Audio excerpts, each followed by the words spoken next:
Fae and Alchemy, Episode 9. Or, any magic you can do, I can do better. I can do any magic better than you.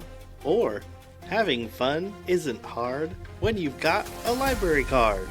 Or, can we pretend that paper planes in the library sky are like shooting stars? I could really use a witch right now. Or, that's enough wood! That's enough wood. Is it though? Is it though?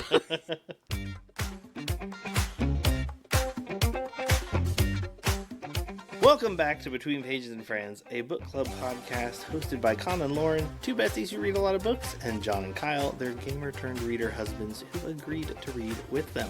I'm Kyle. I'm Lauren. I'm John. I'm Con. Today we are diving into Brimstone, chapters 17 through 24. This is a book club style podcast, and all four of us are first-time readers on this particular book, which means there will be no spoilers for anything beyond chapter 24 today. So if you are still wondering where Ceres is about to start running, same. That's also where we stopped.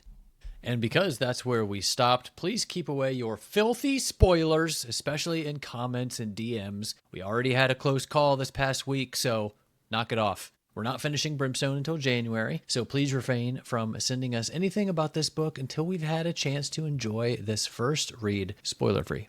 If you're looking for a space to spoil the book and yourself, join our Patreon. All Patreon tiers get you access to our community Discord with chats dedicated to discussions following each podcast episode, with and without spoilers.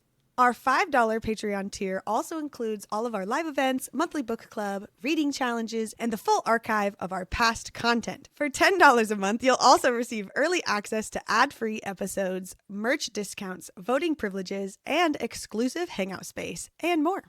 We'd also love to meet you in person. On April 25th, we'll be attending A Sorcerer's Affair at the Bergmont Winery in Bucyrus, Kansas. It'll be a truly magical evening by Bookish Lore Events with VIP experience hosted by the four of us and some other amazing content creators as well. Tickets are limited, so use codes FRIENDS15 for $15 off your tickets now at bookishloreeventskc.com.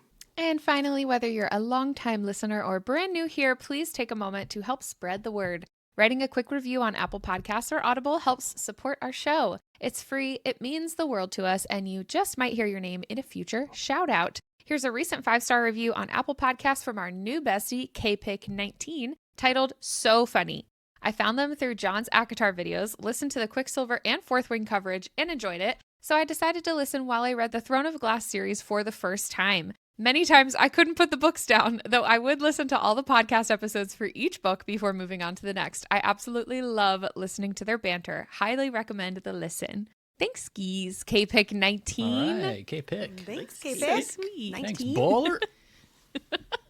And welcome back to Con's Declassified Fantasy Pronunciation Guide, the part of the show where we highlight all the new names and places mentioned in this chapter section.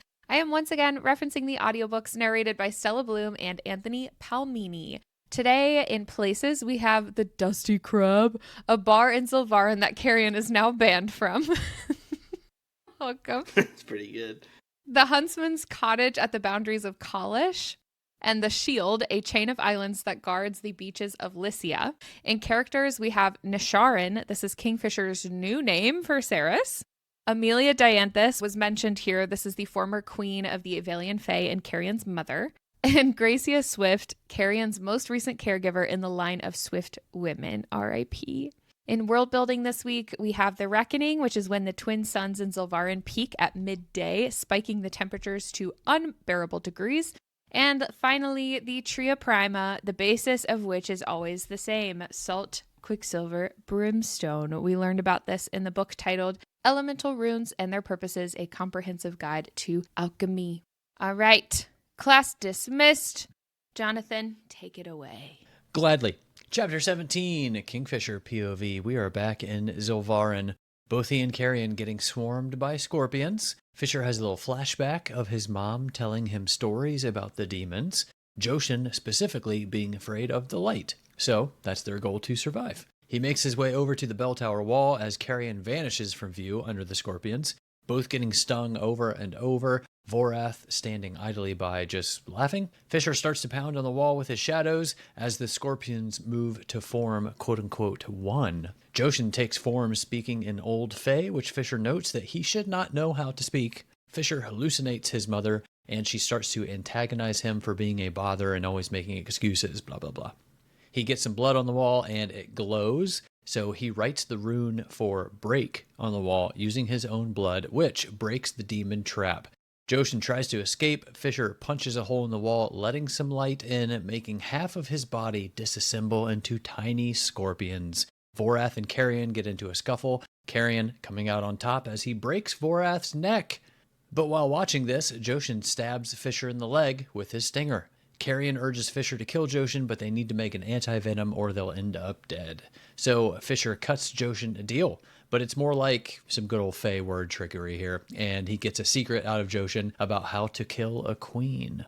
Chapter 18, Sarah's point of view. Loreth and Foley are reunited, Algat giving Saris a book. Foley is still hung up on the dagger as Loreth and Saris try to explain what she is and who she is to Fisher. We get a little info from Foley. He says that death was taken from him, that he's been trying to give it back, and that although he is not bound by the court, Tal has permitted him to stay at Amentraeth. She tells Foley that she's an alchemist, that the runes are real. He recommends that she get some rest and gives her a few pointers for doing so as a new vampire, and that until she does, he will not help her. Chapter 19, back with Fisher and Carrion, barely hanging on with scorpion venom coursing through them. They head to Vorath's shop to find what they need to make the antivenom. As Fisher gets started, they both talk about seeing dead people. Fisher's mother's back, and now Morel has also showed up in his hallucinations. Fisher does a decent job of deflecting their accusations and jabs. Carrion, not so much for his end. But Fisher gets the job done, and they drink. After convulsing and a little throw-up, they're able to drag themselves out and over to Carrion's place. They start to talk about Saris, and Fisher asks Carrion straight up if he's in love with her. And his answer is basically kind of that his time in Zalvarin brought him a love of his own a long time ago, but that the loss has grown over the course of the years, and although he tried to love Saris, his heart was just too full of sorrow to make room. Chapter 20. Sarah's point of view as she attempts to get some rest, and she does, and finds herself somewhere else. A small cottage in a clearing nearby and someone chopping wood who she immediately recognizes as Fisher. Excited at first, but then concerned because he thinks that she's dead. They try and figure out what's going on here, what's happening with the dream and how they've come to meet here like this. Fisher tells her what he and Carrion just went through as they head inside the cottage, greeted by Onyx. Ogles him for a minute, then gives him a tattoo. Then he vampire Onyx speeds... or Kingfisher? Okay. She ogles him for a minute, then gives Fisher a tattoo. Then he vampire speeds over to her and declares his intent for their secluded dream time in the very first Fae and Alchemy segment, Dreamoji Erotica. Woo! Yeah! In your dreams. Emoji Erotica. In your dreams. It makes its return. If you're not familiar, this version of Emoji Erotica was introduced in When the Moon Hatched, our previous book that we covered, where there was some spice in a flashback or vision of sorts, thus dubbing it Dreamoji Erotica. And this is truly in their dream, so I could not waste a perfect opportunity. All right. And here we go. Thought bubble. Axe. House. Fox. Parentheses. Wolf. Nose. Into parentheses. Hiking boot. The double eye, side eyes. Tooth. Big single eye. Balloon. Kissy face. The number 4. A pink flower. Question mark. Chess pawn. Chair. Skull and bones. A shark. Okay. Parentheses, fingerprint, and the little swirly cyclone emoji, end parentheses. Wave, the little explosion, the little bam, the little pow explosion thing, you know what I mean? Oh my gosh. The bang, if you will. The bang, yeah, the bang, if Bang, you will. That's good. Bang. A sponge, the salute emoji, parentheses, eggplant and soap, end parentheses, boxing glove, a sword, and I have to say my personal favorite of the Dreamoji erotica, a koala, parentheses, wave, and a white square, in parentheses. And that is this week's Dreamoji erotica. Amazing. Good job. Your dreams. Emoji erotica. In your dreams.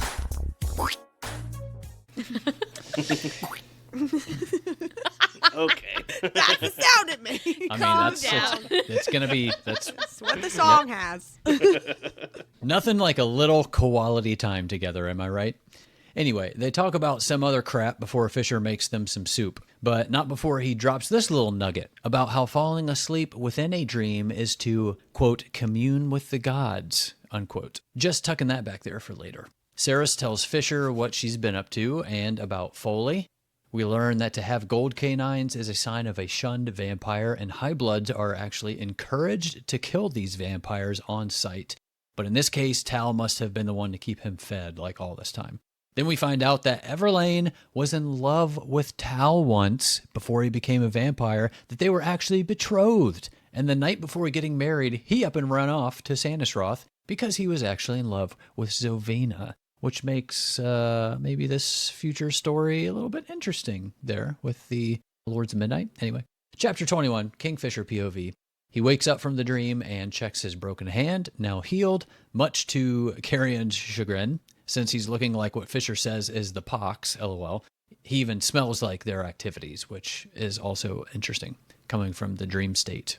He sees one of Carrion's drawings of his mother Amelia Dianthus, and Fisher has a little flashback of seeing her handing over a baby to his father Finran, urging his father to hide him and keep him safe, the night he and his mother fled to Kalish. And then he notices all the other drawings, like around Carrion's apartment, Rurik and others, some landscapes, finally settling on one of the Winter Palace with Dianthus banners flying high. Chapter 22, Sarah's point of view, still reeling from the dream and how it came to be. She runs into Lorith, who chides her for being late to their sparring, and although she was on her way to do something else, she does end up taking the opportunity to train. And after some rest, she recognizes how much better and stronger she feels, getting in plenty of blows against Lorith, both of them tired afterwards. She asks Lorith how attached Fisher is to Solus, and Lorith replies that although it was his father's at one point, that it's hers now, that Fisher probably wouldn't care. And she gets it in her head to make Solus more fit for a queen. She heads back to the library to find Foley running into a stargazer when she gets there. Foley warns her to be careful around them, that they could do something as trivial as steal a strand of hair that could be used for all kinds of nefarious purposes in the wrong hands. Foley and Saris are still butting heads, Saris at one point questioning why he didn't just leave, especially when the Lupo Prolio were writing to him. He claims he never received anything, but Lorith can't lie, and he confirms that they did send letters. Both can be right, so we're not really sure what happened there. Saris's runes start to glow and burn again, Foley taking the opportunity to explain a rune or two on her and like how she's always had the magic, even when she was in Zilvarin. He has her read a section of a book that he picked out about failings learning how to master a skill with Quicksilver. She thinks she has and can seal her Quicksilver rune, but it's just not that simple. She needs to master the relationship with the Quicksilver, a give and take and understanding. She needs to practice and will do so in the forge as she's reforging Solus. On her way out of the library, one of the stargazes cuts her, like it's almost like trying to stop her from leaving. One final swoop has it leaving like it's magical librarier and drops down lifeless. Saris pockets it and leaves. Chapter 23, Kingfisher POV. He and Carrion are following Hayden. When they catch up to him, Hayden somehow recognizes Fisher. He produces a flyer with Fisher's face on it as the, quote, Butcher of Zilvarin, end quote. Madra spreading lies, even going as far as dragging a body in the street, claiming it to be Saris. They tell Hayden that she's not in Zilvarin anymore, that she's safe. Fisher tries to get them to go, but Hayden stops them short to let Carrion know that his caretaker, Gracia, has died. They join her funeral procession out into the sands where her remains are burned. It's customary to bring something to feed the fire. Carrion tosses the one and only book that connected him to his heritage, the one Gracia's family had kept safe, like her family's entire life that he was alive in Zilvarin. Afterwards, they head into the tunnels beneath the city, Fisher continuing to hear from the Quicksilver. Hayden continues to complain like a 12-year-old girl, and Fisher ends up choking him out at one point. And when he wakes up again, they continue on to get the silver they stashed and to another of Carrion's apartments.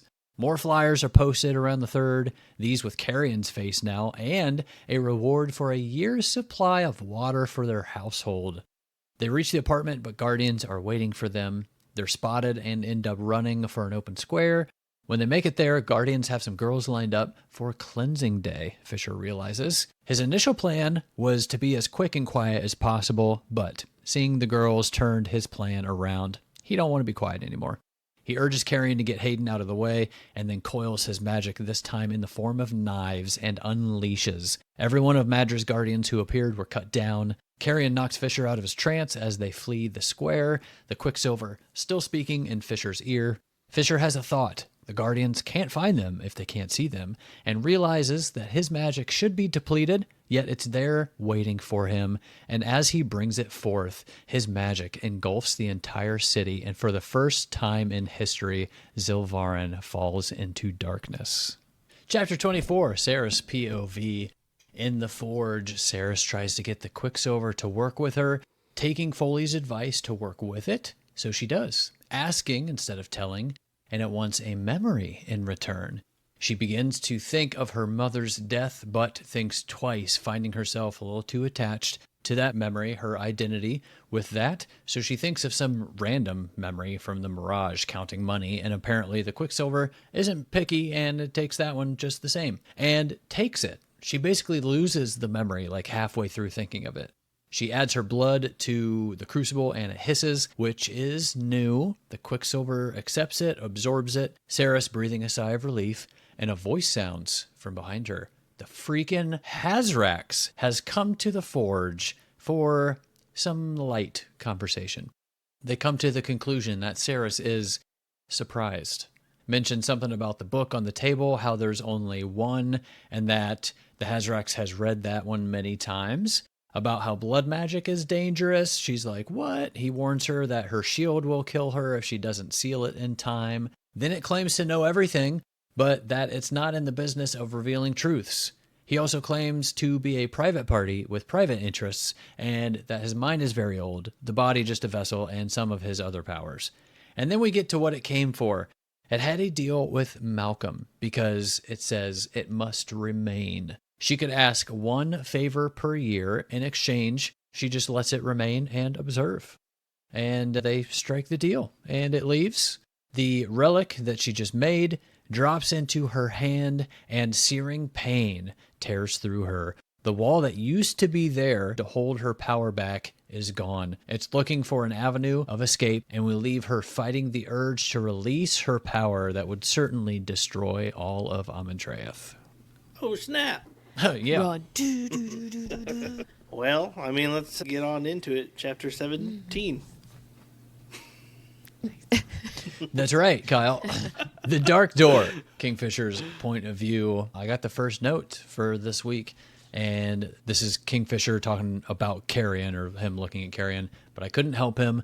The scorpions were under my armor, crawling up my back, stinging me as they went. Each individual sting was like a hot bolt of lightning racing along my nerve endings, stealing my breath. And as we were reading this, as they were getting like swarmed by all the scorpions, I'm just like, I must have missed the part where Fisher just stood there as they were both just being completely swarmed by scorpions. Yeah.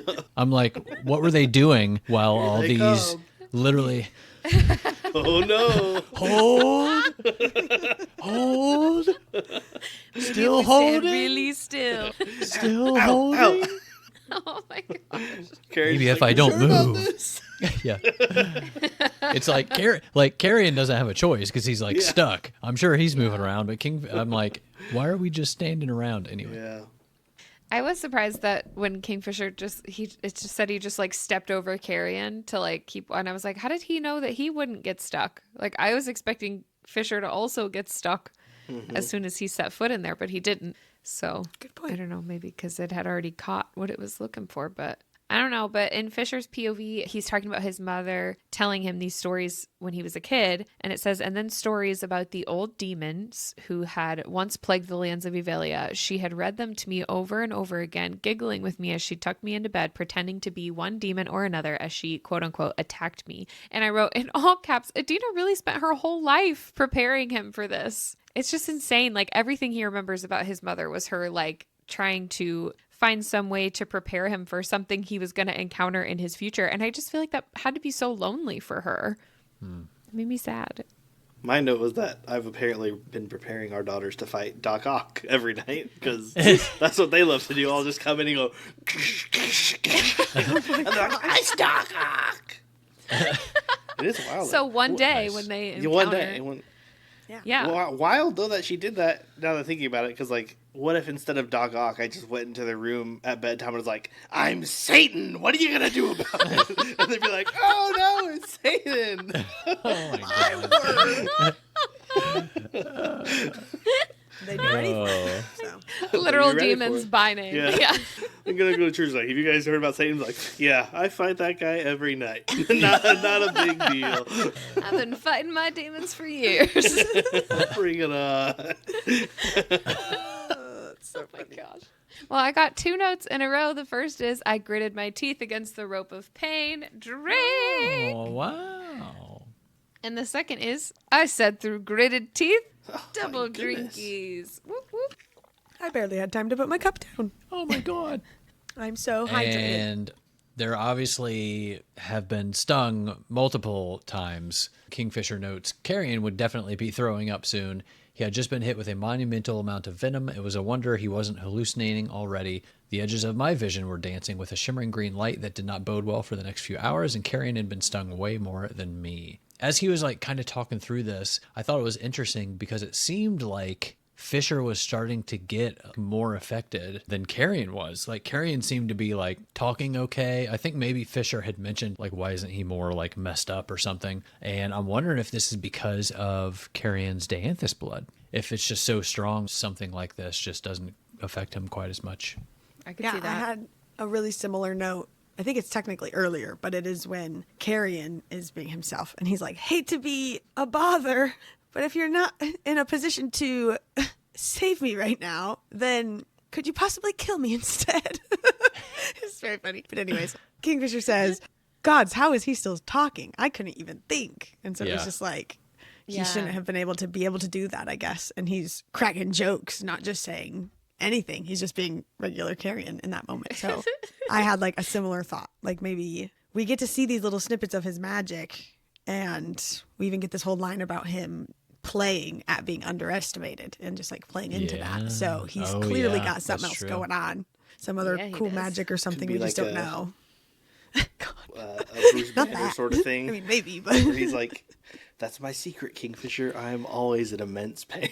Oh, yeah. It just goes back to like, Yeah. every pain he's ever had is so much more intense because he lived so much longer. He's used to it.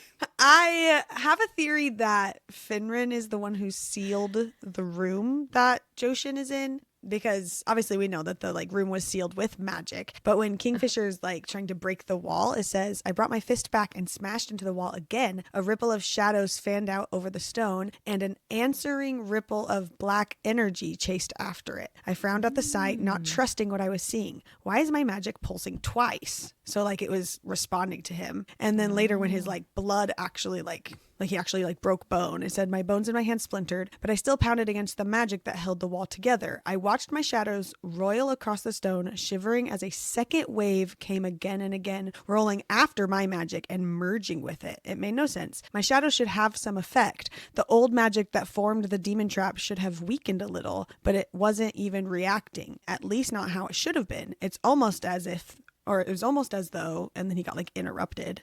It was like almost as though, what?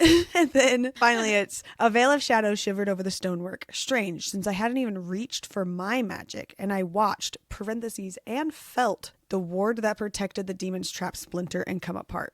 So it seems like his magic was somehow connected to whatever magic held the seal in place, and it also seemed like some sort of shadow magic, if this means that Finrin had shadow magic. And also the fact that it's like he watched, parentheses, and felt. I feel like there's not very many things in like parentheses. I felt like that was also really random all on its own. So also it was once his blood touched the wall that the seal broke. So it was like, was it his blood? Like, was it like a blood magic type of a thing, since that's kind of getting brought up in this chapter section? And is it because he's Finran's son? So that's my theory, is that I love Finran's that. around, or at least did it. And of course, we all want Finran to be around somehow. And this isn't me just like pulling up that. Like, I think there's actual maybe book facts to why that would be. But Yeah. I love that. Well, thank you for calcifying that, because last week I was like, I think Finran's going to come out and be pissed that they just broke the seal. well, I think But we didn't see him. I don't know if he'll be pissed, but I do think he made the seal. So Yeah. at least no, there's that. I'm totally behind that now. I love that. I did think it was interesting that Joshin was trying to manipulate Fisher into killing Vorath here. And I was wondering like why he would do that if Vorath was actively bringing him like Fae food. Do we have any theories on that? Because he did end up dying, right? It was Carrion the one that killed him. But he was like trying to manipulate Fisher into doing it and like teasing him for not wanting to kill him anymore or whatever. Do you think he was just trying to keep Fisher from bringing light or like breaking the wall? Like it maybe, yeah. Like it was just a something else to distraction. distract him, maybe. Yeah, that could be. I don't know. But then I have a God's Watch, maybe? Because Kingfisher's threatening Joshin and says, we'll gather the demon's leavings and sell it in little glass bottles to the humans. We'll tell them it's seasoning for their gruel. And Joshin like freaks out and roars, sacrilege! I am a god! You cannot! And then he gets cut off again. But Kingfisher's calling him a demon, and now he's calling himself a god. And I put a gif from the office of Andy going, well, which is it? Do you remember how many demons Kingfisher's mom said that he like was prepared for? He named a few, but I don't think he specifically said like how many. I think he was just saying, is it Joshin? I didn't know if or it was like 5 levels of hell and there was 5 major demons or something. And so that's 5 why they call assistants to themselves the a regional god. manager? Yeah, Yeah, maybe. but I don't know. Because they do still say one devil. But I also feel like, yeah, there could be 5 major demons. There could be the gods of Amontreath could be considered demons, or the demons there are considered gods. I don't know. Everybody's got a different situation going on, so I don't know anymore. But Joshin also says, if you destroy this body, it will take me lifetimes to regenerate. And I wrote, so Homeboy can just come back again later? But also, like, whose lifetimes are we talking about? Like, if it's his lifetimes and it takes multiples of those, then we're okay for a while. But if it's like multiple human lifetimes, like, I don't know. I would assume his own. I had like questions about that too, even just for the box. Like, what's the plan there? Like, I think it's to take it to a museum or something and be like, yeah, that's where the demon lives now. The Smithsonian. I'm like, I don't know. I don't have any reason why I think it would be a bigger part of this book series to be like, don't forget the scorpion in the box. But it could It'll be like, but I'm like, Mulan, how she always has that little cricket. oh yeah, just for luck. Yeah. The one piece left of a demon. Maybe. Yeah, maybe. Whenever they are trying to like finally burn, I guess, the rest of the body that was Joshin and all the rest of the scorpions, Kingfisher says, I have no control over fire. It wasn't my element to command. A part of me suspected that it might be Carrion's, but he was in no fit state to conjure unknown magic. And I was like, why does he specifically think that would be Carrion's? Is it because he's a ginger? Is it the red hair? Is it like, I don't know. Probably. Was there something else? Because he's that hot. Gave that? Yeah, like his fiery spirit. Like, I don't know. Like, where are we getting that and like that feel from? I guess is what. Did I miss something? No, I bet it'll happen later when like the whole Carrion's whole backstory is revealed, and then Kingfisher will be like, "Oh, I suspected that he specifically was this and this and this and this and this." Yeah, probably. But I never Hiding told it anyone. the whole time. Yep. Then my last note of this chapter is Joshin saying, to kill a queen, you will need to visit the darkest of all places. You will need to strike a deal far more costly than this one if you hope to succeed. And the beast who lies in wait for you there will not be so easy to trick as me. She will eat you whole, Shadow Weaver. She will tear away your soul and feed on it for decades, with an exclamation point. So he says to kill a queen. I think we're supposed to assume he's talking about Madra, but we don't know that he's talking about Madra. He could be talking about Ceres. He could be talking about any queen. Also, what kind of beast is worse than a demon? If we're talking about like No. No. That was good. Couldn't let in a draft. That was good. I thought this was funny because like he only asked like the deal was one fact, and he gave him like 5. Like A go lot, to a dark place, yeah. strike a deal, far more costly. There's a beast there. I was like, whoa, dude, you're a way bargain. over giving. Yeah, He's What a giving. bargain. this demon is giving. Anyway, I feel like of the creatures we know of right now, like Joshin's probably one of the worst, you know, like if there are other demons that Kingfisher's mom was preparing him for, it doesn't seem like there would be different levels of those where like one would be particularly worse than another. But I'm wondering if my first thought here was that it would be like a dragon because of some of the things that Namshakrai said about like feeding on people's souls for millennia or whatever. I forget exactly what Namshakrai said, but like I don't know if that would be considered worse than a demon. I just thought that was really interesting. Lots of little nuggets here. If we don't get a dragon by the end of this book, I may riot because I feel like we were promised dragons.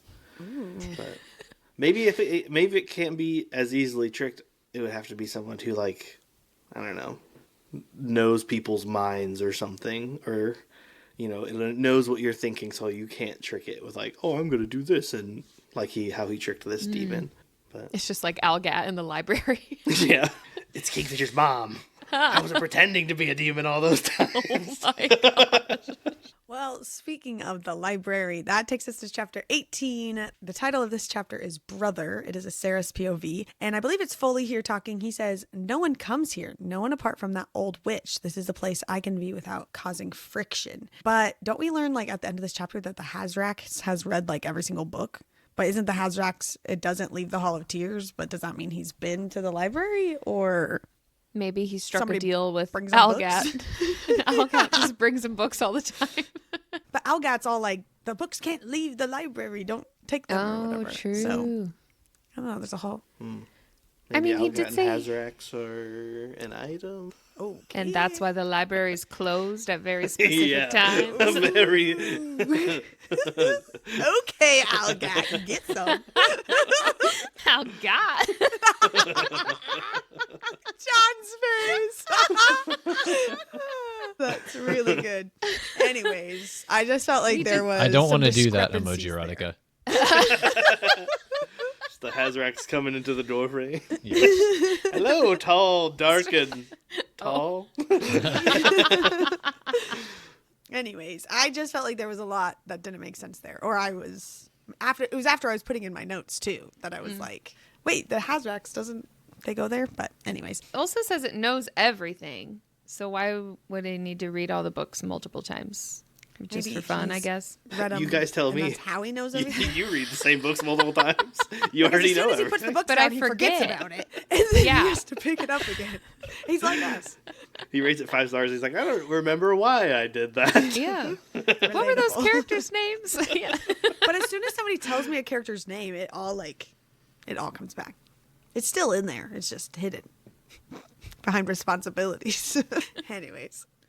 Foley tells Saris, alchemists require a lot of sleep to regulate their power. And I was like, oh, maybe I'm an alchemist because I also require a lot of sleep to regulate. I still don't feel regulated. No, I did For not. regulating emotions. Call me Saris.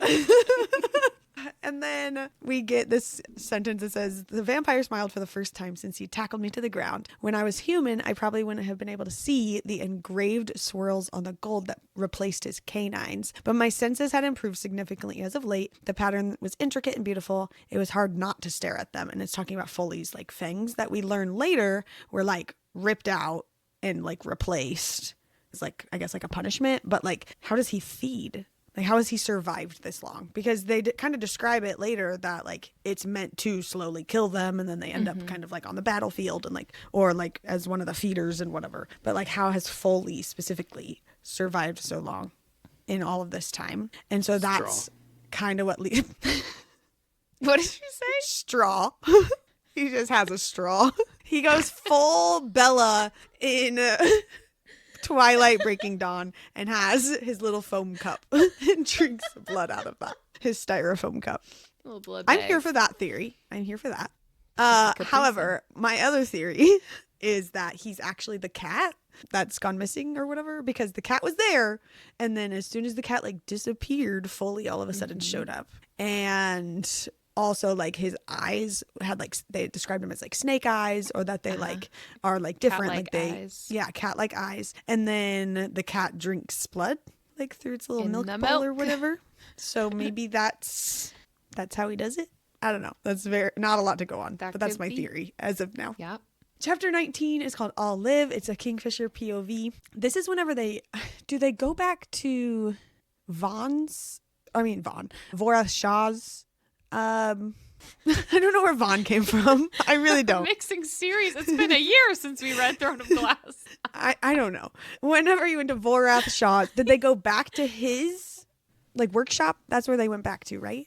Yeah. I thought so. After they Yeah. like got stung and stuff. And so they go there Yep. and it says, a strange musky scent filled the shop, too pungent and sour. Carrion says, I swear I know that smell. It's so familiar. And I'm like, okay, but like, who is it? Like, whose Yeah. smell is that? Who is there? And it's all like ransacked and like totally wrecked from the last time they were there. So I'm guessing mine is Finrid, because I just think he's around, and I think he's, I don't know, like Carrion would recognize it somehow, maybe, even though he has no idea how to pinpoint it, but it obviously could be But pungent anybody. and sour. A musky scent.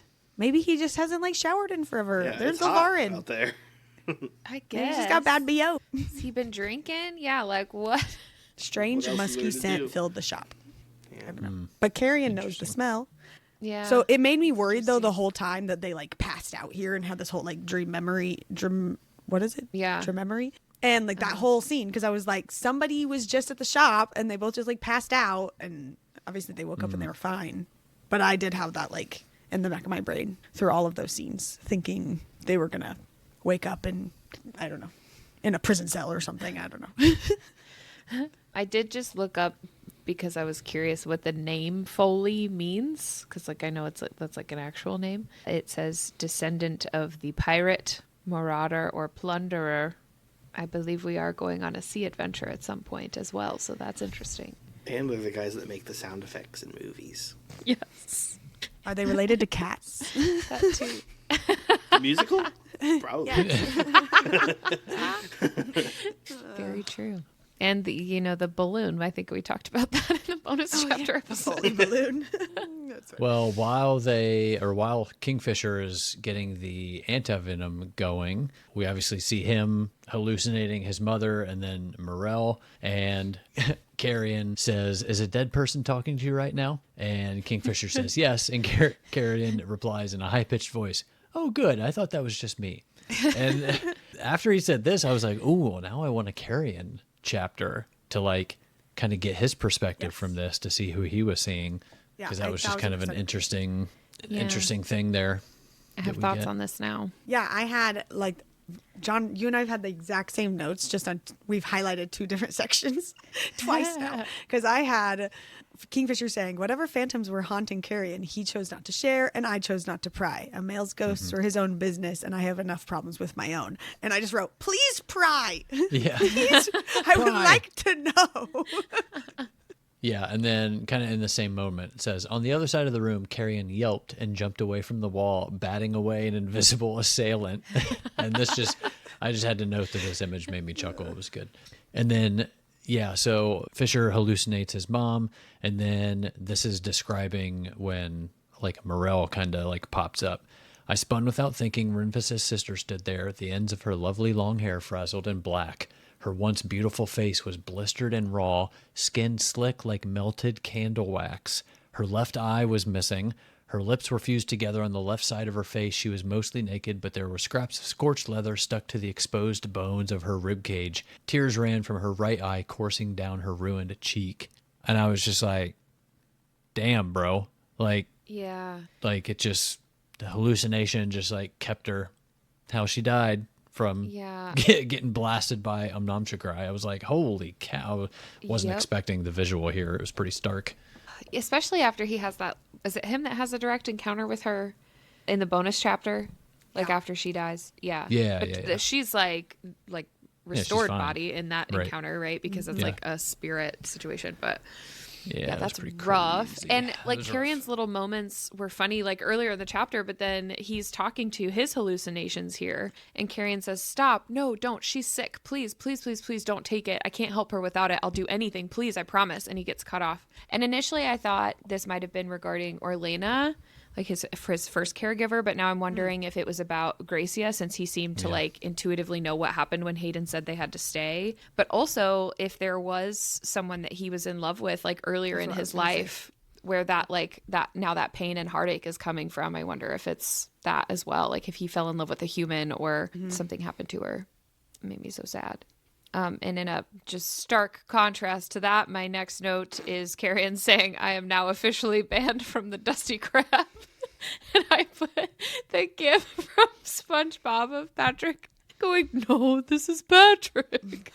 That has to be a direct reference. That has to be Callie just trying to find a way to reference SpongeBob in a book. I can't.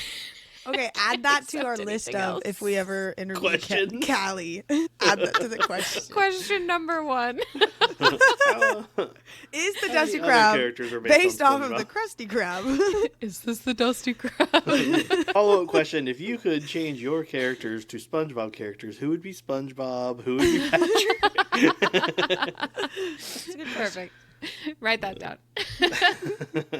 I really do. On a more serious note again, though, I do love how being in Zilvarin is giving Kingfisher an even deeper appreciation for Saris and what her life was like before they met. And also, I am just so obsessed with the way that Carrion describes Saris here as well as they're both talking about her. He says, quote, "When other people are full of the kind of fire that burns inside her," meaning being Saris, "it eats them alive. It hollows them out until there's nothing left inside them but the fire. They burn everyone around them with it until all that remains is scorched earth. But not Saris. Her fire keeps others warm in the cold dark. It is her strength, not her weakness. Being around her reminds you that you're alive."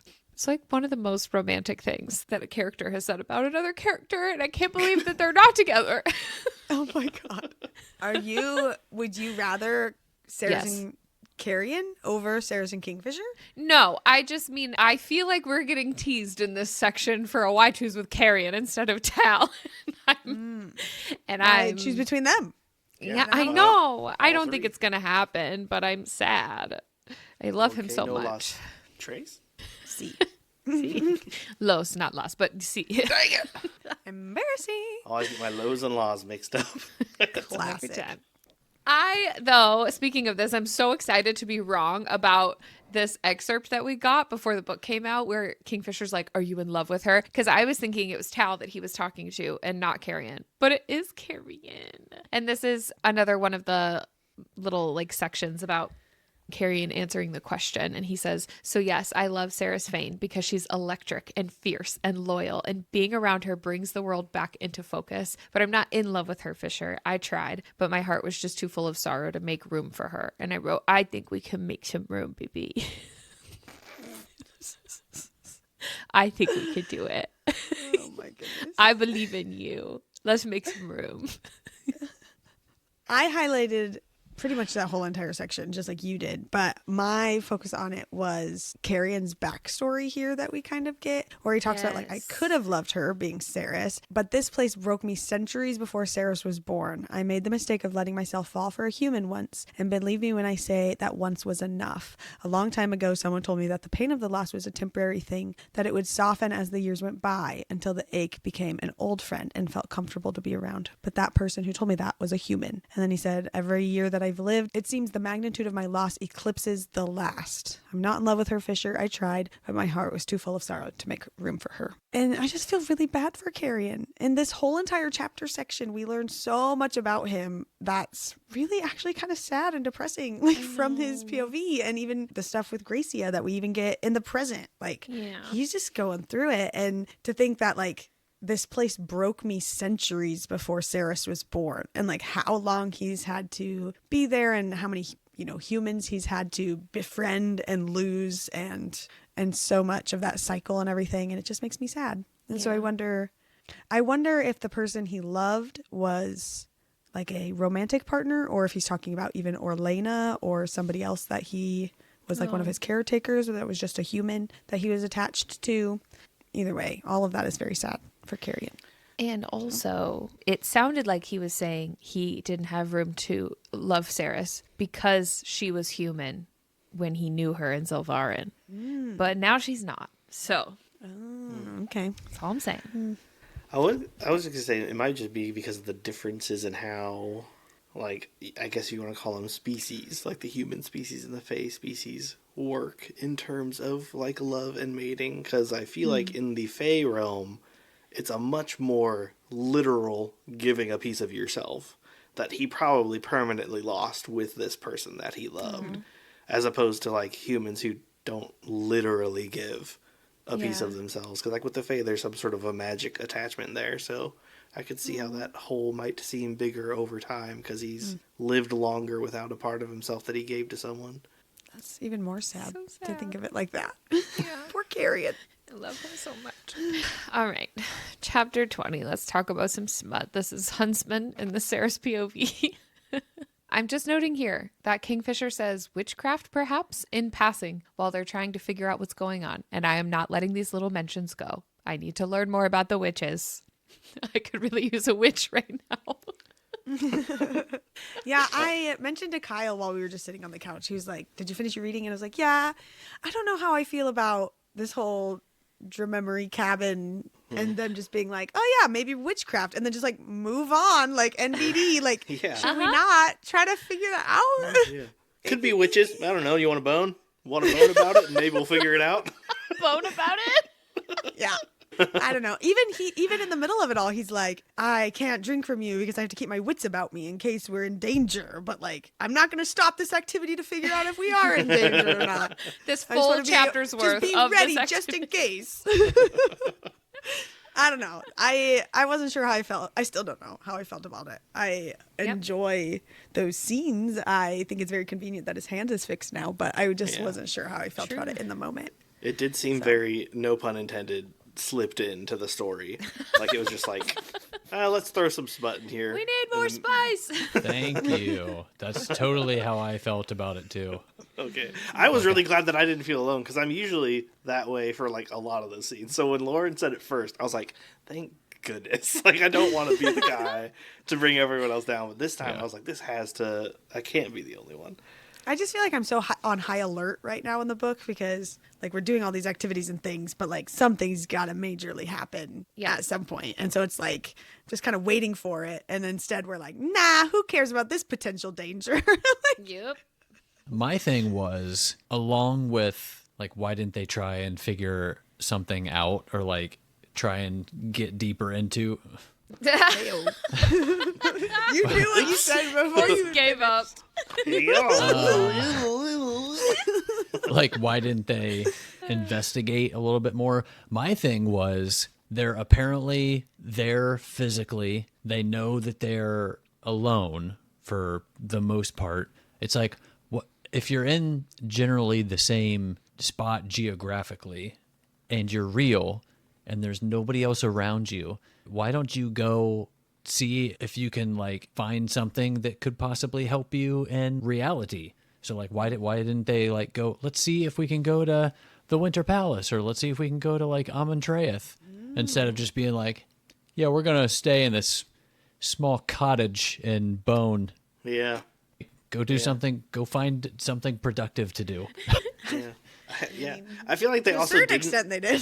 Sure. they also didn't like super verify that it was actually them. Like they did like one or two small tests and were like, oh yeah, it's actually you in my dream. Instead they're just like, yeah, close enough. I'm gonna have sex with you.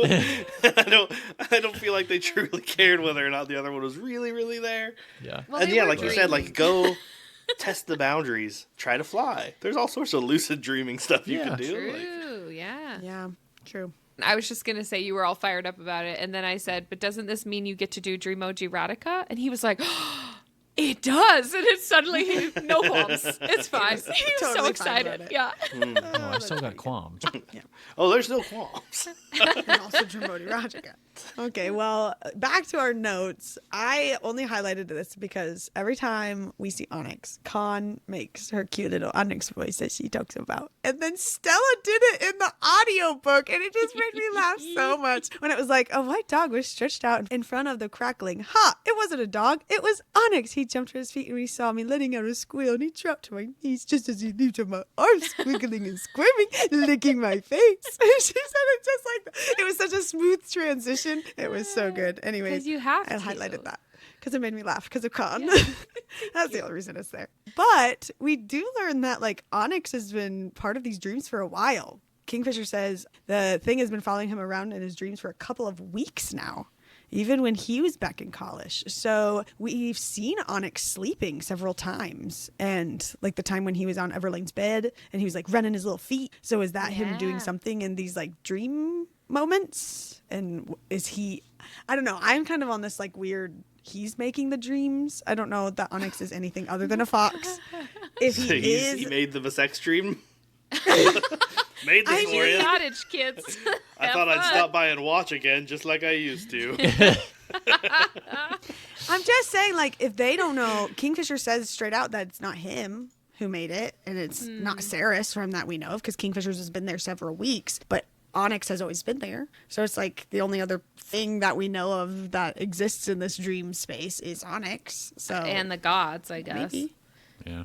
Yeah. Well, if they sleep in there, it takes them to the gods. Doesn't mean the gods are in the dreamscape. They are in the dream within the dream. It's Maybe this is the dreamcep- setup It's for an it. inception. They're gonna be like, we have to fall asleep in a dream, but how are we gonna wear ourselves out? What are we gonna do? We need a bed. For science. I mean, we gotta try, I guess. My, I think, only note in this whole chapter section was when Ceres is sort of mentally wondering why she's going feral for fish. Was it the muscles? Was it the way the muscles clenched in his jaw as he stooped down to tend the pot that was bubbling over the fire? And I said, who knows? Cheers, though. Kyle got one. Good job, Kyle. Cheers. And then at one point, I must have missed some kind of posture change here because I read, he stood before me, his powerful thighs at my eye level. And I'm like, I know he's like supposed to be 7 foot, but is she like 4 foot tall? I literally thought that she only came up to like his thighs. She And dropped to her knees to pet Onyx. Oh, okay. I must have just breezed by that. I was like, what is going on here? Well, that's to know. She's on the floor convenient. petting Onyx. Yeah. All right, I'm back on tattoo watch because it says a tendril of black ink swirled down my fingers and pulled on Kingfisher's skin, twisting and turning as it chased around his ankle and then disappeared under the cuff of his wet pants. And then he like rolls up his pant leg over his calf, revealing half of what appeared to be ornate inkwork of a dagger. And Kingfisher's just like, nice. But And it, Ceres is winks like, at her and everything. yeah. So this is interesting because this means that it could happen at any point of contact. Like Kingfisher's obviously joking that it only happens when she's super aroused, but Is he joking or is that for real? I don't know. I mean, it like happened to her. I guess that they were also, that was during the bite situation, right? When she got the tattoo at her coronation. So I don't know. So it's more like a, oh, you guys made me ink. Oh, God. It's exactly what it's like. Nemo after dark. But he touched He touched the butt. Look at me. I'm going to go touch the butt. Nemo after dark. Oh, that's so good. Oh. That's exactly what it is, Kyle. Excellent delivery. And then this leads into like this weird conversation about Fisher's feet. And he says, hey, it's okay. Some people have a thing for feet, and mine aren't as hairy as most people's. The wicked glint in his eyes let me know that he was teasing me and loving it, but I couldn't let it stand. I do not have a thing for feet. It's okay, Ceres, really. I can understand how touching any part of me would drive you to distraction. And I was just like, can we get through this, please? Like, just... At this Your point, I mind was... is Kingfisher's feet. No, well, at this point, I like... I knew what this was most likely leading up to, and I was just like, really? Can we move past this so we can get to the story? I was just like over it at this point, reading up to this. But of course, this was before he realized that there was a Dreamoji Radica opportunity. So then he went back through to add all his notes for that. I did have a quick note here, though, because in passing, it says they're starting to get it on. A portrait of a very dour-looking Fae female wearing a black high-necked dress fell to the ground, its frame splintering at Fisher's feet. And it just keeps going, but I thought it was interesting that she noticed that of who this Fae, we don't know who this Fae female is, so I don't know if that's important. I just wanted to call it out. Did they say whose cabin it was, in his dream? A huntsman cabin at the back of College. Yeah, on the outskirts. Okay. But that he used to spend a lot of time there or something, right? He at least has in his dreams for the last few weeks. Yeah. I don't know. I also highlighted it, though, because I was like, this seems randomly specific. It's the hunter's cabin from Throne of Glass. Oh. And that's how the witches get introduced to the story. Talk about a multiverse. So rude. Wow. Fisher is the hunter. I was going to say, does that make him the hunter? No. Oh. Is the picture of, what's her name?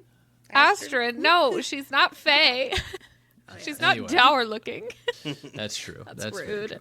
And then my last note is just when Kingfisher suggests that they have sex, and I just put a bunch of emojis of the what's the face, the grimacing face or whatever, just face. Yeah, the straight line mouth, whatever. Okay. You ever wish the Kindle had a skip button? Yeah, just skip ahead 30 seconds or 10 pages. Oh my gosh. You guys say all this, but you love it.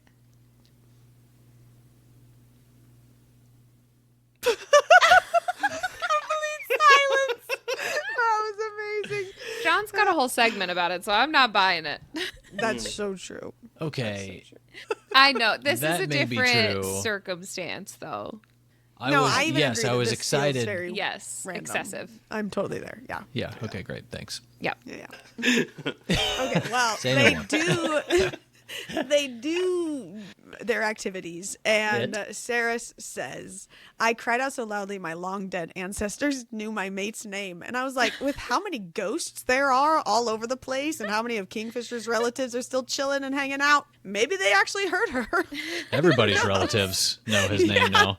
Everybody knows. Well, and Adina's already known for centuries that they were mates, so they probably already knew, and this was not necessary. Yeah. I mean, and if Onyx is some relative or some person or whatever and just randomly snuck off with chasing a bug or whatever. Bug. Who knows? That's what he was doing, wasn't it? There was something that came by and he started chasing it. I hope He's just hanging out over there. for Adina's sake that with the intense accuracy with which she saw the future that she had a skip button for this stuff, because I wouldn't. As a parent, I'd be like, don't need to. I can see the other future, don't need to see this part. Thank you very much. Oh my goodness. Okay, well, it said, he held me close, pressing me against his chest, and he sat me down on ... on something soft, something that hadn't been there a moment ago. And then she didn't care that he sat on something that wasn't a moment ago because they were going to be besties, extra besties, the best kind of besties there is. And I just wrote illusion magic ? Because he just created a couch ? For them to sit on a bed. I don't know. That's what I would use my own illusion magic for, is just randomly conjuring sleeping surfaces. Randomly conjure a kingfisher too. That too. Yeah. I'm not gonna lie, when I first read this, I read he held me close, pressing me against his chest as he set me down on something soft. I was like, oh, okay, well. Guess they're not doing it right now. Not quite there yet. Oh, I thought you meant his chest. No wonder this chapter's so long. Jeez.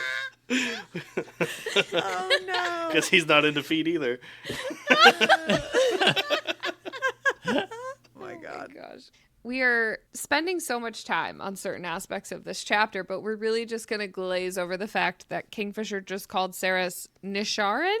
New name. I guess this is the new, Nisharan is the new Osha. I don't know. I couldn't look this up though, because all the search results were specifically about Brimstone. So I didn't want to Google the I didn't want to click on anything, but it looks like Kyle came in clutch here. I clutched because I also didn't want to glaze over it. I saw it and I thought it was weird, but I searched the only safe way I knew how by like taking the syllables and consulting etymological dictionaries and websites because I knew those wouldn't have spoilers aside from just what the word came from. So I found some similar words, and I think it's pronounced a language called Marathi, a language predominantly spoken in Maharashtra, India. There's a link there for those who are here if you want to look at it. But there's like a bunch of different variations on those, but they all basically mean the same thing in the building blocks, like going forth or from, departing, issuing, dying, driving out, expelling, or removing. There's a lot of options, even if this is true, which I personally doubt since like there hasn't really been much Indian influence in this series so far, so it would be a bit odd for her to throw it in randomly. Chances are we have no idea, and we might find out later, or it might be another mistake, like how Carry-On was misplaced at one point. True. Because this is also not the first time he's randomly spoken Old Fae in this chapter section even. There was a couple times with Joshin that doesn't get translated, and a few that does get translated. So Yeah, and he cursed at Carrion and Old Fae. yeah, and that doesn't get translated as to specifically what he said. Yeah. So. Yeah, but that's all I could find. Something about being removed or something like that. I don't know why he would say that in that moment. It doesn't make sense. Maybe So just I because really do they're think apart. Maybe. Aside from this literal moment. Yeah. He's like, my long distance queen, Nisharin. That's exactly what it is. Then it says, the scuffs at his knuckles were gone. His hands had been completely healed. And I was like, well, that's convenient to have this like dream moment right after you just totally wrecked your hand. But did we know that drinking blood could do this? Have we seen this before? Is that new? Because Saris acted like, drink for me, heal your hand. Like she knew. But I was like, oh, did I miss that? Did we know that? I don't know. I don't remember personally just being asked off the bat right now, but I don't either. I thought that she healed his hand, but I guess that doesn't make sense. I mean, I know he doesn't have healing. Her blood. Yeah. I mean, he doesn't have healing magic anymore, so I don't know if drinking her blood gave him like power temporarily to do that, or if it was just I don't know. All right. Just making sure I didn't miss that because she acted like she knew immediately, like, oh, drink for me, heal your hand, it'll be fine. And he was like, the pain sometimes is worth I don't know. I just want to feel something. The pain is worth the squeeze. That's the saying, right? whoa. What? I do have to tell you, my boss randomly started saying the juice isn't worth the squeeze at work. It just became his catchphrase for like 3 days straight. He said it so many times, and then we finally started making fun of him for it, and he quit saying it. But I was like, where did that As come you from? should. Yeah. So many corporate phrases get tossed around all the time, but that was I think that was a new one. The juice not being worth the squeeze. I mean, I Here guess we I are. get it.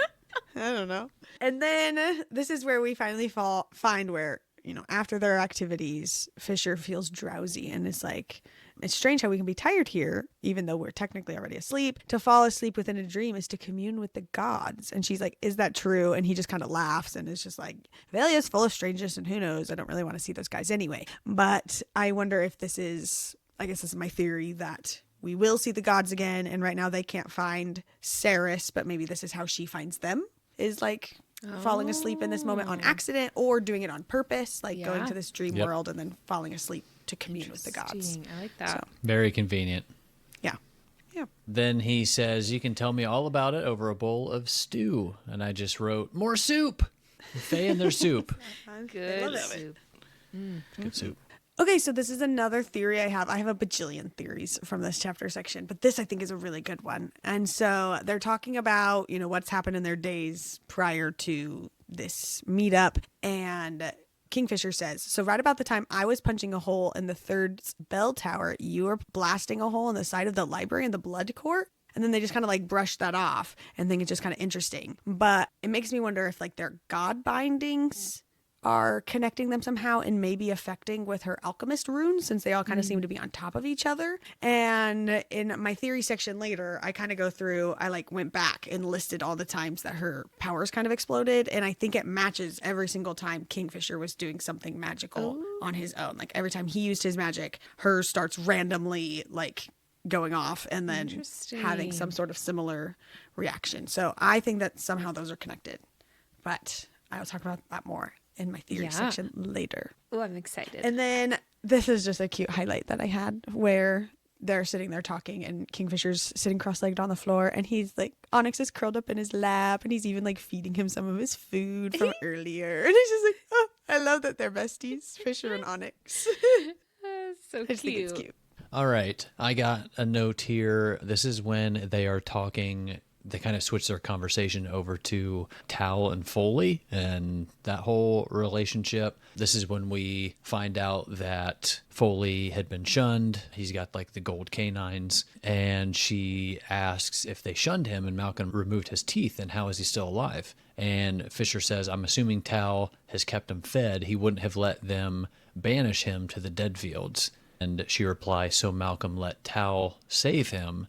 And Fisher says, Malcolm let Tal keep him as a pet, more like. Foley disrespected the crown when he wouldn't kneel, but Taladeus was always Malcolm's primary project. He probably let Tal keep Foley as a way to mess with him, or to use as a bargaining chip in exchange for Tal's obedience.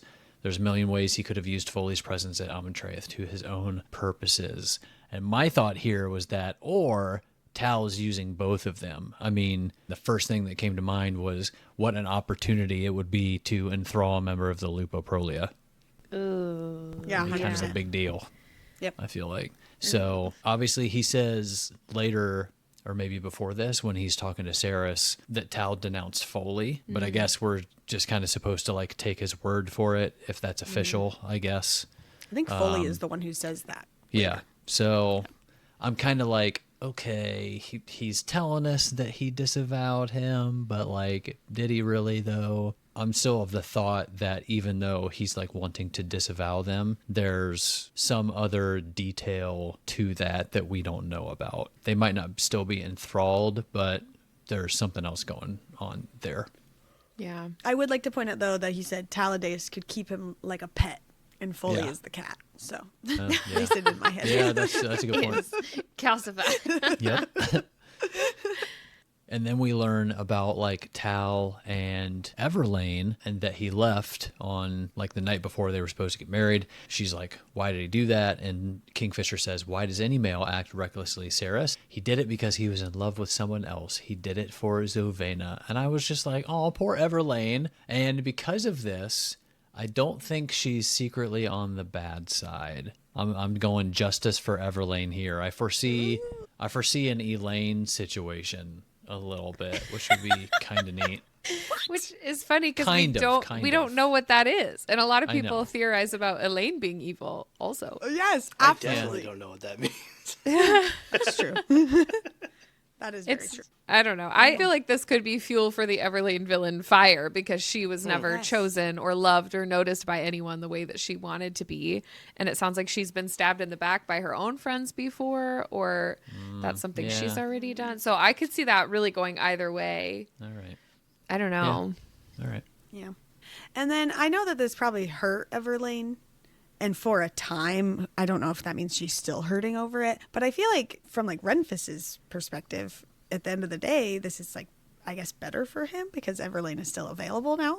She's not married to Tal. Maybe this You is know, why he like never made a move, because he's just been sad for her, Oh, seeing how yeah. heartbroken she was over Tal. I mean, if it's the same Yeah. thing as what like Carrion feels like, where the loss gets greater the more time goes by. Yeah, but she didn't lose like, I mean, I guess it was still somebody she loved, but it's not like they're dead. But I guess, yeah, I don't know. For Renfis, like obviously she hurt for a while, and if she's still hurting, I could understand being mad at him. But like, at least she's available. Maybe I don't know. Is there hope for Renfis? I don't know. Jock Master but- Lorne with the weather report. Yes, of course, keeping us up to date on all of the feelings from all the angles. Ayo. Anyways, my last note for this section was just: does this dream memory, whatever we're calling this, the dream cabin, does this mean that the timelines are matching between the two worlds? Because we were worried about the 3 days thing. Oh, yeah. And like, does it matter that they're in a different space and will it all match up? So if they are both asleep at nighttime or whatever's happening, and they're being able to like meet up, and it's been about the same amount of time that's passed for both of them and everything, does that mean the 3 days will be fine? Is that what this means? Well, I don't know, because she's also like suddenly in Kalish, and that's not even the realm that she's in right now. So I don't he's know. in Zilvarin. So why is He didn't go to sleep at night. That's what I He mean. passed That out. he's, yeah. Oh, he passed out. Yeah, that's right. It's not like he Yeah, timed it. well, it's not nighttime ever in Zilvarin. Like, there's two suns. There's no, there's Well, no now darkness that's ever. just semantics. I'm just saying, like, it could have been the same hour or whatever. I don't could've know been. how that works. Yeah. But it wasn't his don't usual know. sleepy time, is what I'm saying. They're not synced up necessarily. But their cycles don't match. Yeah. But All yeah, right, anyways, I see what you I don't mean. know. Yeah, maybe it is. Unless it really is like when Carrion went into the Quicksilver as a baby, that it really was the Quicksilver or the gods delaying that moment of time. Yeah. Like while he was in the Quicksilver, that hundreds of years passed or whatever, not specifically while he was in Zilvarin and the actual times passing. But If you consider that then, and then saying that, okay, yes, Ceres and Kingfisher are on the same time now, it would have to be that the gods didn't delay that moment. They would have had to squish all that time in Sylvarin down to like a few days in the other area's time to make it line up. Maybe Otherwise, 7 days since they took 700 years. oh my gosh, yeah. It had to be the gods. Maybe. 7! oh my god. Okay, chapter 21. This is called Dianthus. It is a Kingfisher POV.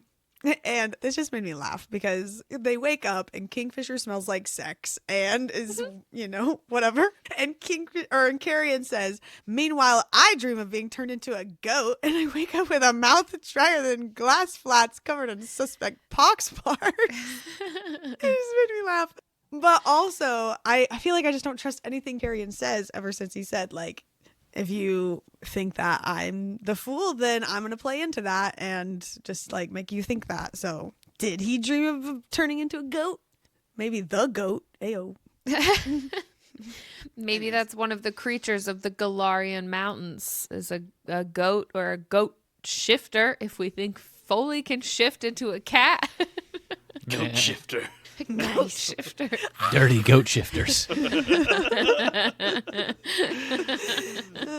I don't know, but I do know that I just love Carrion. And I loved his drawings here. And I was fangirling over these little tender moments between Kingfisher and my sweet baby Carrion. Yeah. And I love the way that Kingfisher was like responding to him with kindness in these moments when like Carrion, it's like a moment of vulnerability, which I feel like is really rare for him because he just lets people see whatever they want to see. But in this moment, Kingfisher's actually seeing something that's very like deeply personal to him. And he's like, he seems to be worried about what Fisher's going to think. And he says, "I see a male longing for a place and a people he has never known. I said simply, that's all. I gave him the drawing as I passed him leaving his room. You should keep hold of that, Carrion. I told him, bring it home with you." I want him to have his moment. I know. I want him to accept that it's going to be his moment because he still Yeah. acts like he doesn't want the crown or whatever. But Yeah. yeah, when Kingfisher first sees all the drawings and stuff and Carrion notices, Carrion says, "You think I'm pathetic, obsessive. You think I was stupid sitting here every night, copying all of this out of the book like some kind of heartsick moron. It's okay. You can say that. I have very thick skin these days. It doesn't bother me. Not anymore." And so I'm like, but when did it bother him? Like, did it bother him like humans were making fun of him for doing that? Or did it bother him when he first got to Avelia and everybody was just like kind of annoyed that he was around and like making fun of him all the time and just being like, this guy, this human, whatever? Like, when did he have to grow this thick skin and why does it not bother him anymore? I just want to know when did it I would bother him? assume this is more in reference to him like letting anyone think whatever they want over the course of hundreds and hundreds of years because he's had to just keep like, I don't know, he's had to do this over and over so many times with different people and just like watch them grow old and die. And then he's like going through the exact same thing probably with different groups of people for so long. I don't know. I mean, yeah, like a human makes fun of him and he's like, "Huh, we'll see who's laughing in 90 years when you're dead. And I'm still here." Yeah. But even like earlier with the scorpions or whatever, and Kingfisher said something like, or maybe it was not that moment, but Carrion asks for him to like train him in how to handle it. And Kingfisher's like, I wouldn't want to do that to you. Like what I've had to go through sucked really bad and you have to learn it through like actually going through the pain and whatever. But then Carrion's able to like survive so much too. And he's also gone through so much pain and so much other experience that we just haven't seen or don't really know about. And it could be maybe not like he was obviously stuck in a maze for 100 years, but like he's been stuck in Zilvarin for 1,000 years. Like he's gone through a heck ton of stuff too that's made him have to have just as thick skin or whatever. So I don't know. Yeah. A lot going on with Carrion, and I just want to know every detail. Okay, chapter 22 is called Stargazer. It is a Ceres POV. I just loved this moment where she finally says, like, how attached is Fisher to Solus? And Lorith says, Solus is yours now, Ceres. You can do whatever you want with it. Fisher isn't going to be mad. And she says, I might just have to have a little chat with my sword. And I've been waiting for this since the last book. She just has Solus for like 10 minutes at that fight at the Darn. And then we never see that again. And so I've been waiting for her to actually have like a conversation with her god sword and, I don't know, figure it out and get to know it. And so I was so excited. And then we don't see it in this chapter section. So I really hope we do see it at least in this book. Because I'm very excited for that. And then this is just a shout out to the Sanisroth or the Amontraith construction crew. Because last night she had blown a window in the library. And today there is a circular window about the diameter of the hole she blasted. Excellent repair job. The queen has said. So that is a raving review from the queen herself to and the so Amontraith quickly. construction crew. Yeah. Shout out to them. I just had a quick note here about Foley explaining how interacting with the stargazers can be hazardous because they like to steal strands of people's hair for their nests, but strands of hair in the wrong hands can be used for witchcraft. Callie, please give me more info on the witches. I am begging you. This is my formal request. So the way you have it capitalized made me think of Mr. Crocker. I'm Fairly Odd Parents now. Anytime witches are mentioned, you're like, it had to be the witches! I know you have them! The witches! Callie Hart! And then this is where we learn that Tal did denounce and rescind his claim on Foley. And he says, I'm sure he's proposed the same to you as well by now. And I, first of all, found it interesting that Tal did that, but also that Foley would just assume he would do it to Ceres because Tal says he's only ever sired 2 people, which would be Foley and Ceres. So it's not like Foley, as long as Tal's telling the truth, it's not like Foley has other history of that to go by, that he just does it to all of his people, and Foley wasn't some outlier there. So I don't know. That was just interesting to me. Yeah. And then Foley's jaw snaps closed, so drink again. Oh, boy. And then when Sarah's just talking about the letters, it says Foley had set his jaw defiantly. Drink twice. Foley. Thank you. John, your face when you were drinking. That was amazing. Okay. Then they have this whole argument about, did you write me a letter? No, you didn't. Yes, I did. No, you didn't. Back and forth. And Sarah's is finally like, gentlemen. Gentlemen. It is both the truth that you could have written and that he did not receive it. Whatever. They could have been intercepted or stolen for one. And then she goes on to other reasons. And then her hands start like shining, and so they like start the conversation, and I was like, did Malcolm steal the letters? Was it Tal? Was it just some rando that didn't deliver the letters and they just got lost in the mail? I don't know how that works, but it feels like something Malcolm would do. It feels like maybe even something Tal would do. Tal's the keeper I don't of know secrets. how I Does he would not trust him. Yeah, so maybe he's gonna find all these long lost letters. Yeah, I'm getting more and more suspicious of Tal as we go, so I just want to know where the letters are. Yeah. But this is when Sarah's hands start to glow, and this is also right before Kingfisher uses his magic in the square. Oh. So like if these 2 events are happening at the same time, that could be that moment. So keeping on to that theory. This is me again begging for more information because we get the tiniest scrap here. Foley asks if Ceres can read a like quote unquote random excerpt from a book. Like he's not even asking her to read it out loud. She just reads it in her head. And it says, unorthodox tria prima, the basis of which is always the same: salt, quicksilver, brimstone. The uses for all 3 are varied and wide. Combined, they ... And then she says, I can. And I wrote, combined, they what? Kyle? But you make a great addition to any cake decor, is what I wrote. Oh my gosh. gosh. Some fun sprinkles on there. Just brimstone on your cake. Yep. Yeah. It's like That fun. is like You a peel very it off and savage eat. place for her to stop, though. I know, because it's obviously so incredibly important. And I don't know if this is going to have something to do with the triumvirate, if this is like a... I mean, I know the context we're getting here is in relation to like acolytes training to be alchemists or seal their runes or whatever, but I don't know. And that's it. I just don't. Well, my next note here was that Sarah just says magic hasn't existed in Zilvarin for a very, very long time, and Foley responds with saying, you cannot eradicate magic from a city. Once it takes root within a community, it never leaves. It will find a way to thrive one way or another.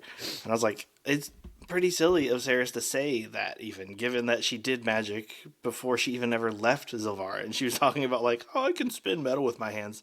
Magic doesn't exist, by the way, is a really dumb mindset to have. And then Foley go on to say, the strongest magic is circular, like a wheel. And I wrote, like a wheel with spokes, perhaps? Does that sound familiar, Saris? Blew my brain when I read that. I did not put that together. That he's talking about Zilvarin. Wild. And Foley says, would you build a house on top of shifting sand, Saris Fane, willingly, knowing that it will come crashing down around your ears? If he had used any other analogy, literally any other, I wouldn't have had any qualms about ignoring him. But he had used that one, and it tore at a buried hurt deep inside me that still woke me sweating from my dreams sometimes. Did he know somehow about my father? No, he couldn't have. And I was like, do we know about her father? We don't know what this means, right? It's like, so. It's one of those things where she just like, just kind of sticks it in there, and you're like, wait, am I supposed to know? Yeah. Are we supposed to know something here? But we don't. Do we just know that her dad is dead? Does she know anything? He was about killed by a falling house. That's what I assumed from this anyway. Yeah, that's what I assumed. He built his house upon sinking sand. Yep. Yep. And then the last line, with a pang of sadness, I slipped it into my pocket and left. Speaking of the Stargazer here. And I was just like, open it up! So I could add this to my theories, but I'm just going to, since it's right here, I bet the Stargazers are all the pages from Adina's book, because she said, quote unquote, you'll find it amongst the stars. And I'm like, she never clarified which library. Mm-hmm. So it could mean the one at Kalish, could be the one here. And we know that Amontreath is obsidian and that the Stargazers are white. She even mentioned it toward the end here, how stark of the contrast the fallen parchment lark was against the obsidian stone on the floor. Mm-hmm. So like all of them, if they're like flying all above, they would look like stars. It's among the stars. So all of those flying up around there, all of those are pages of the book that she's supposed to find. Wild. I knew something was up with those birds. Yeah, that is like my mind is blown. Calcify that for sure. But also, it's interesting that Adina, if she did have this with the book and whatever, and she would have put it in Amontreath or had it be there, knowing that Saris would be there and everything, instead of leaving it at Kalish. That is an interesting part, but I think I don't know what the word I'm trying to, I guess confirms a bit. We don't know for sure, obviously, all of this, but like if she was, because they said it was like witchcraft with the birds. Mm-hmm. Mm-hmm. So it's like there's that connection there with like her possibly having a connection to the witches. So yeah, I'm here for it. It's all starting to like, the webs are starting to get closer to connecting. Webs. It's all coming together. The lines, it's all coming together. It's all coming together. But did Adina's book, didn't it have like a cover? Well, so blue. that's... It was blue. I don't know. That's what she said. So I just looked it up, and so Adina says, you must go to the library. There you will find a book. And Sarah says, libraries are full of books. Helpful. She says, what kind of book and why do I need it? And Adina says, small but thick, blue, there is a butterfly, and trails off. And then Sarah says, a butterfly on the cover, but she doesn't technically confirm that. Okay. But then Adina says, it's hidden among the stars. Sarah says, what does that mean? And Adina says, the stars, hundreds and hundreds of stars. Maybe she's got to look for a butterfly among all the birds. Or maybe it's a key with wings flying around, and she's got to hop on her broom, and she's got to go up and chase it and catch the key. I've never and read then that it in any opens book the blue before. book. That has to be it. But no, yeah, maybe she is going with that. Maybe there's a blue bird or something flying around up there. Maybe. And Algat will come up to her and say, "Did you put your blood in the goblet? Did you put more blood? Feed the goblet." Oh, that's funny. you No, put I'm blood in totally the here milk? for that theory. 100%. Yeah, Here for it. I love it. Okay, chapter 23 is called Your Mistake. It is a Kingfisher POV, and I just highlighted all the times that Kingfisher was comparing Hayden to Saris and all of their differences. I would like to point out that Hayden is blonde, so I do have feelings about him for that, but it makes me feel like, do we know that they have different parents? Like, we assume that their mom is both of theirs, but do we know if they have different fathers? Because it seems like they're wildly different as far as how they look. That's what I was for saying. Their Yeah. blood matches is what Right. Kingfisher says. Yeah. So maybe that's why Saris has power and magic and other stuff, but Hayden doesn't, that we know of. Yeah, I always assumed that Hayden had a different dad. Or that Saris was just immaculately conceived, since the gods were messing with her fate anyway. Good point. I don't know. My notes here are just more why choose fuel, because I just feel like Callie is teasing me. So I'm just going to read these off to you. Number 1, don't use the word rub and then refer to me in the same sentence, please.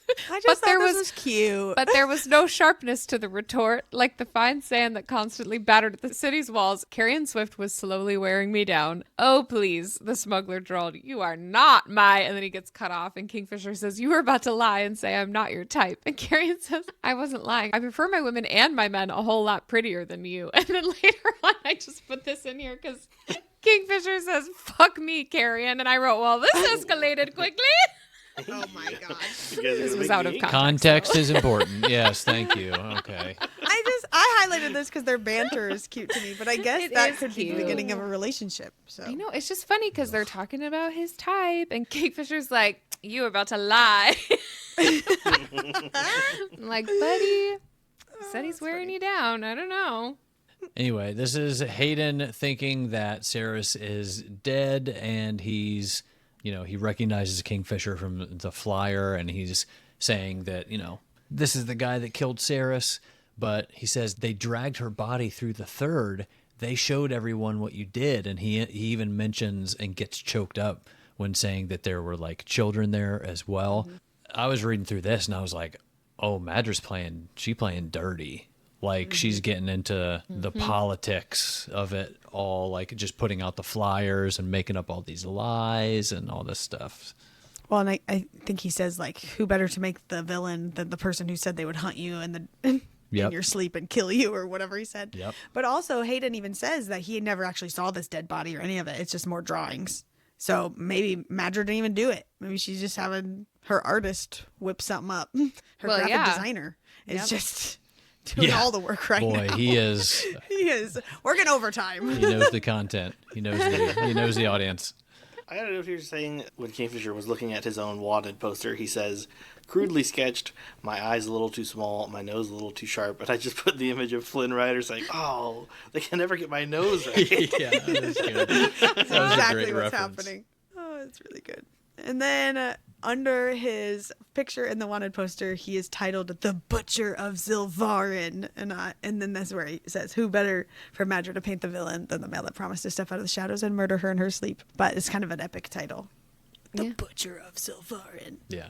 And this just further adds to my Witcher gripe from last episode, because Geralt is also known as the Butcher of Blaviken. So I think I'm justified here.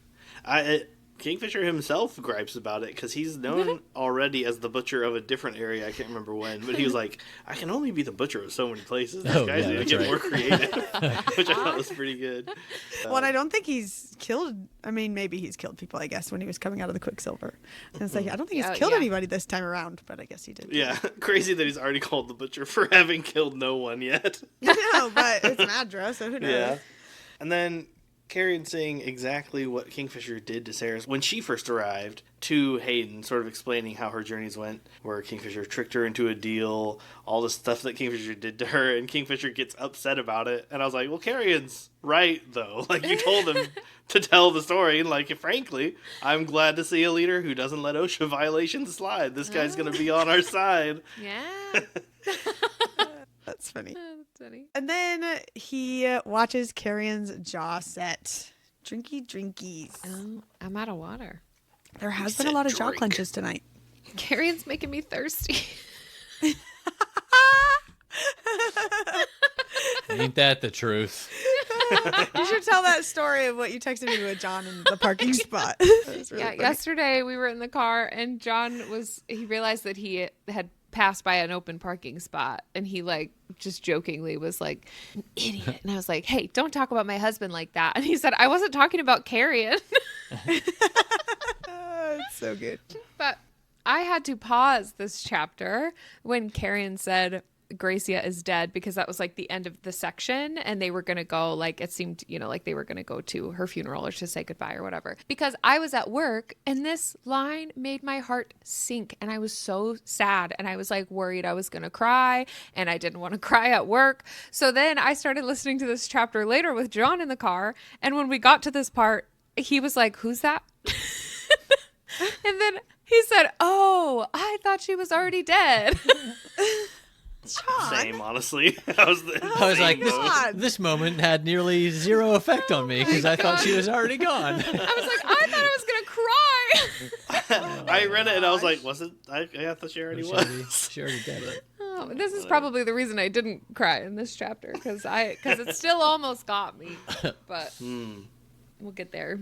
And then, so they take kind of like a little side quest here and go to the funeral. And I was like shocked that Carrion threw the book on the pyre, and it was the fate creatures of the Galarian Mountains. And, from Kingfisher's point of view, it says that it was the book of his heritage, that the women of the family, this was the book that they had had for centuries long of his heritage. And he's just like, boop, there it goes. I hope he remembers most of it. Like, oh Yeah, my Drew all the to be gosh. pictures fair. on his wall or whatever. Yeah, it sounds like he just saw that copied scene. every page of the book for hundreds of years. So to be fair, yeah, he probably okay. does. Well, hopefully he's got the written portions down and not just the pictures. You're not alone, John. I also was like, all right, that's a crazy thing to throw away. Yeah. I was like, It was- wow. yeah, You it could was have more thrown just away like the all your memory of drawings it. and still keep the original. Right. Like, it's Yeah. still- That would have Yeah, fueled good the point. fire. Yeah, I don't know. It's like, Well, and he not made a the point. first edition. Well, like he had worth it a with lot. him when he went back to Evelia, even though that was just like a random moment of running into Kingfisher. Like he still somehow must have made a way to grab Always that. had the book. And then and then he brought it with him back through to Zilvarin. So I was also shocked, but he did explain that like he's been memorizing this book for hundreds of years. So Yeah. Did Still no Gracia information have left. family, or was this the last of the I Swifts? think this You know, is or the last whatever. of the Swift Oh, women. that's a good question. Because I that feel like also it could is. be like an end of a time, an end of an era. He's now has access to Avelia and being there and all the stuff. So he's like final goodbye, I guess. I Yeah. don't know. But this obviously is a very, very sad scene. However, this part made me laugh like hardcore when it said the woman from the bar yesterday, the one who had screamed at Carrion for causing a scene, tossed pieces of a broken chair onto the fire. And Carrion had broken that table and chair. And so she just brought the pieces. It just made me laugh. Anyways. I don't Get think rid I of it even. somehow. Yeah. You know? Oh, this is a quick note because in book 1, I was wondering why everyone sits with their dead for 72 hours in Zulvarin. Like it was mentioned but never explained. And then Kingfisher explains here that in Evelia, they do that to make sure the chance of their loved ones transitioning into a vampire has ended or a feeder. And it just must have become a tradition in Zulvarin as well. So that was a little explanation. But then this part almost made me cry at the end of this chapter. Or I guess this isn't the end of the chapter, but the end of the section where they like stay with, Gracia's body for a while. And then Kingfisher in his POV says, I pulled Carrion into a hug. Saris wasn't here, but if she was, this is what she would have done for him. Carrion immediately tried to pull away, but I hugged him tighter, too tight maybe, refusing to let him go. He sagged, burying a single choked cry into my chest, and that was all I heard out of him. His body rocked with silent sobs for a minute, and I held him. I did cry. Cry counter won me. Cry. But I didn't stop the section after I heard Gracia is dead. I read through the whole thing in my bed, all alone, no distractions, and it got me real bad. Yeah. This would have specifically where it says his body rocked with silent sobs for a minute, and I just held on to him. Like that's sad all in itself, but also between these two characters, like that's I know huge, that means so much. Yeah, I definitely cried. On the other hand, his body rocked. Kyle. Kyle. And I held him. Hey, Kingfisher said it. You know, For a solid minute. It's the first time they've held each other. He's like, this guy's body rocks, dude. Kyle. I did not cry, for those wondering. Carrion would have made that joke, though, to be fair. That's true. Okay, well, anyways, they leave this area and are, I don't know, trying to get away from all the guards and stuff. And the Quicksilver in Kingfisher's eye is like talking to him, and it's telling him, go this way, do that, whatever. And he says, there's so little of it that remained now. Its voice was singular. And I thought that was interesting because we know that they're trying to like coax it out of him and stuff. So we've gotten to the point where I guess it's singular. We haven't seen any of those moments, but I feel like for how much actual time has passed in the series, which is not a lot, they were able to do a lot really quick to get it to, I feel like, to that point. Maybe it will be out soon? Question mark? Maybe. I don't know. Then it says, I stared ahead, jaw clenched, and that's a cheers. So many drinkies today. There are a lot. There really is. Well, Hayden, Carrion, and Kingfisher are traveling through the tunnels, and Carrion is able to launch himself up into the hatch this time, as where last time he acted like he couldn't, and Kingfisher had to help him and stuff, and Kingfisher's being all irritated and whatever. And he was like, how is it that, I had to deal with your ass in my face the last time you tried to climb out of a tunnel, and yet now you're perfectly capable of climbing out yourself.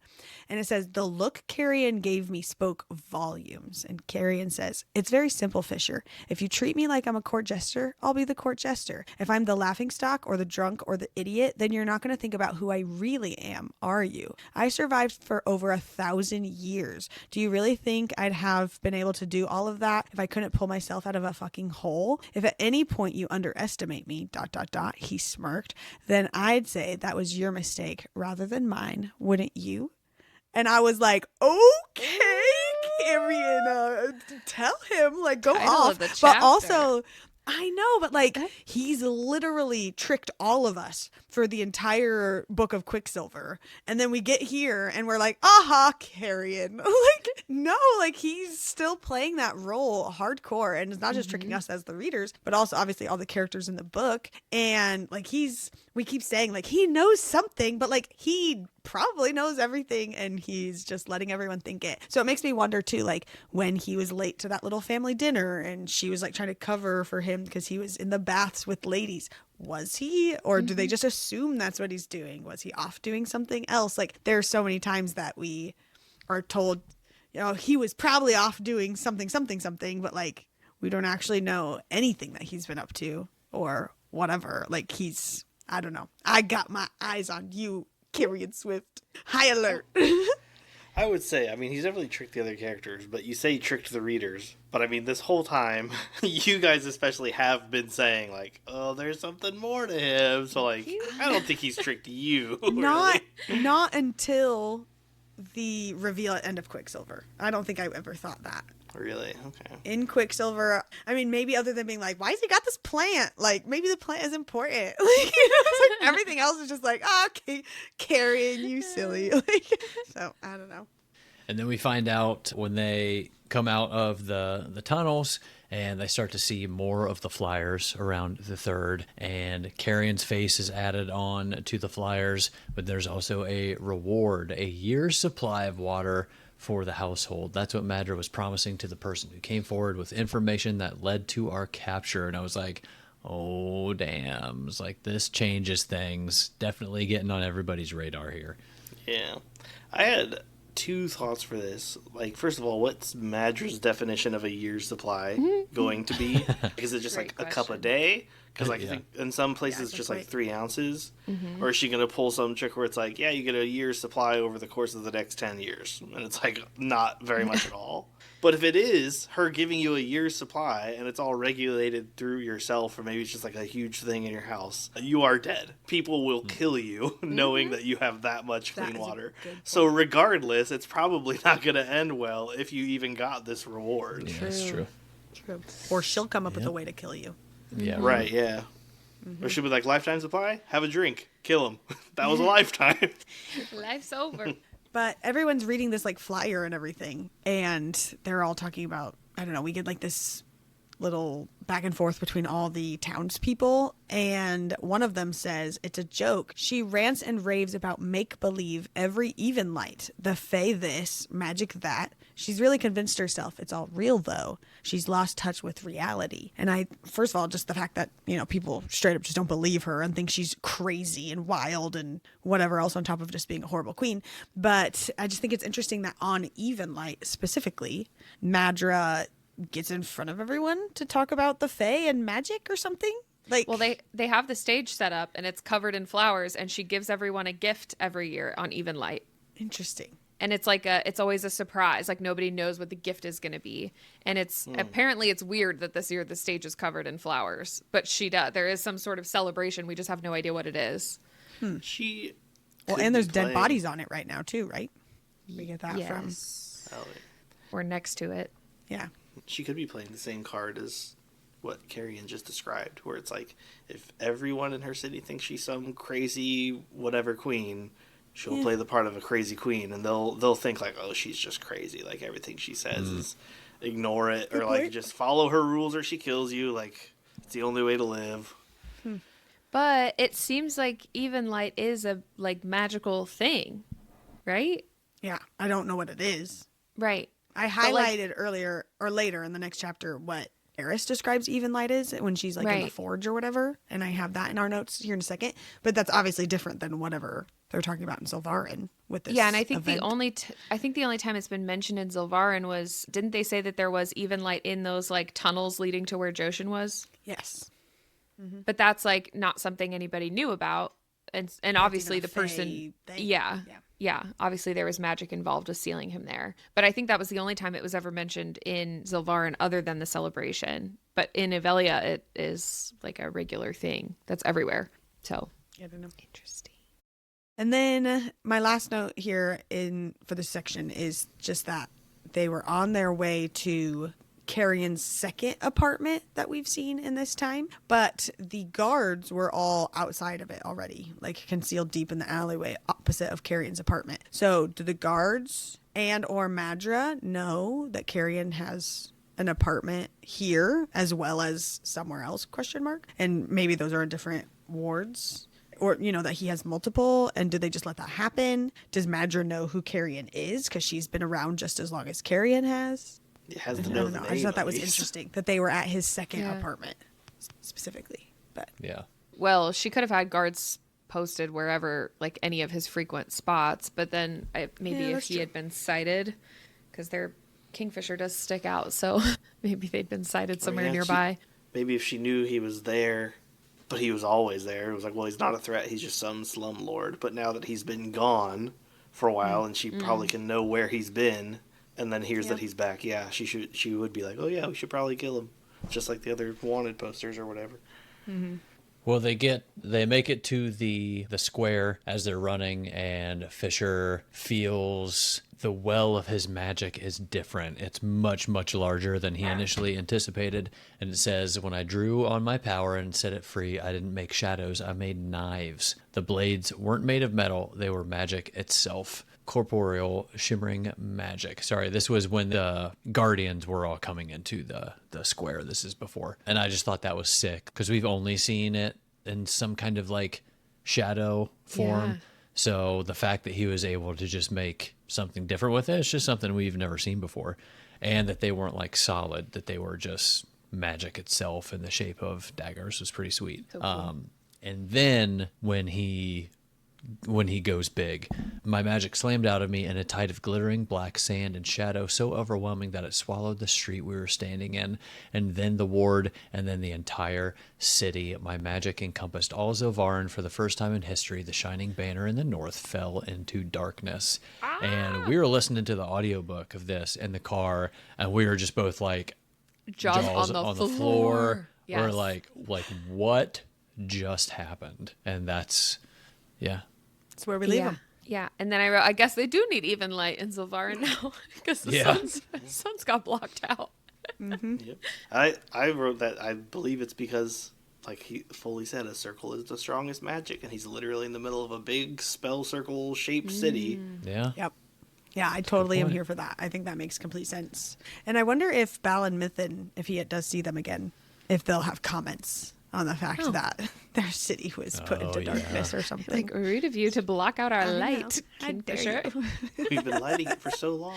This brings us to our last chapter, which is Tria Prima. This is Ceres's POV, and I know I've talked about this a little bit, but first of all, I did think it was interesting that this chapter starts with an excerpt from a book because it's not like a typical format. But this excerpt says that acolytes have to marry the Tria Prima into one within themselves if they are to truly master their power. So they keep talking about this in relation to the Quicksilver, but I'm assuming Ceres will also focus on mastering Brimstone at some point. Hopefully in this book, since that's what it's called, but maybe we'll go like to the Galarian Mountains, or like I could see that being a reason, like the mastering the Brimstone might be a reason we might need to travel some more in this book when Carrion gets back, maybe if we're going to the Galarian Mountains. So I'm excited for that. Does that mean the third book is called Salt? Salt? I don't know. I've seen a lot of theories about what the books will be called because she said it's going to be a trio and there'll be like a couple spin-off novellas or something, or maybe a spin-off series about it. And that Malcolm lists, I think he lists 7 like things that she should be able to manipulate or whatever. And so people think that that will be the name of all these books, like the 3 main ones, and then all these little spin-offs will also be named. Dang. One of those things that she should be able to work with or manipulate. But it's just not like a super exciting name for a fantasy book. It is not. Maybe it'll be called Tria Prima. It may be. Or like Obsidian, or like Obsidian would be a cool name, but I'm here for can't Salt. Imagine being Salt. like, I think that's very funny. bro, are you gonna read Salt when it comes out? I'm here for it. Sorry, I can't come into Callie, work if you're tomorrow. listening to Salt. this, I vote Salt. I'm going to a Salt Salt comes out. release party. I'm a big fan. And then, I just highlighted what Even Light is in Avelia, where Ceres is working with it in the Forge because they don't have fire in Amontreath because the vampires are so scared of the fire and everything. And so she says the Even Light bore a passing resemblance to the aurora that she that appeared when she was making Lorith's god sword. Said it's vivid green and tinged with pink. It was hypnotizing to watch. It gave off no heat. She could even run her fingers through it and did not feel a thing, but she knew deep down that it was more than just light, that when I thrust a crucible I had prepared into the flow of it, a change would still come about. So it's definitely like, I don't know. I'm just trying to figure out what Even Light is, I guess. I know. Because we get the 2 different, what they're called or whatever, so. Yeah. And they can make glow sticks out of it and stuff, so I don't know. But then Ceres clenches her jaw, so drink again, my friends. Oh boy. Is that the last one? I have to start clenching my bladder. Clinch something else. Oh. Gay. All right. And then as she is talking with the Quicksilver and she is working on, interacting with it more instead of willing it to change more, and she strikes a deal with it. It wants a memory. So she's just like thinking of something. And as she's like thinking of it, she basically, it just like takes it away. She like all of a sudden is like, wait, what was I just thinking about? And Mid-thought.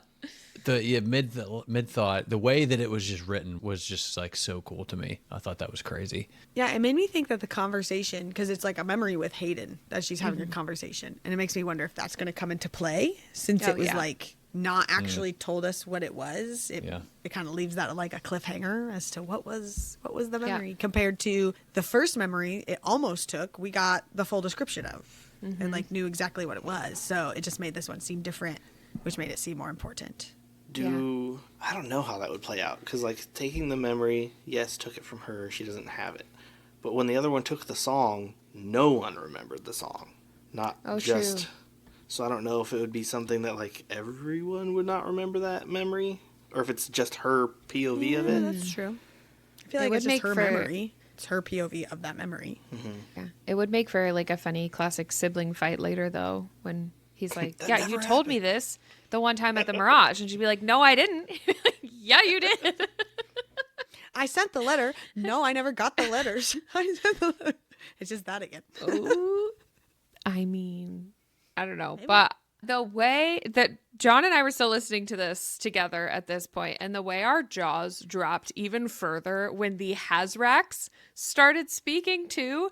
Also, just quick shout out, Anthony's voice for the Hazrax is amazing. And we were listening to it like full blast in the speakers in the car.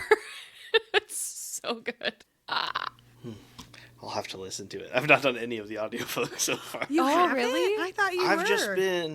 I've just been reading on my Kindle, because I take better notice of things that way. That's fair. Audiobooks, I get lost in the ADD of it all. You gotta do the like Performance. whisper sync on the phone, Yeah, perhaps. or like highlights it as you read it or whatever. Maybe.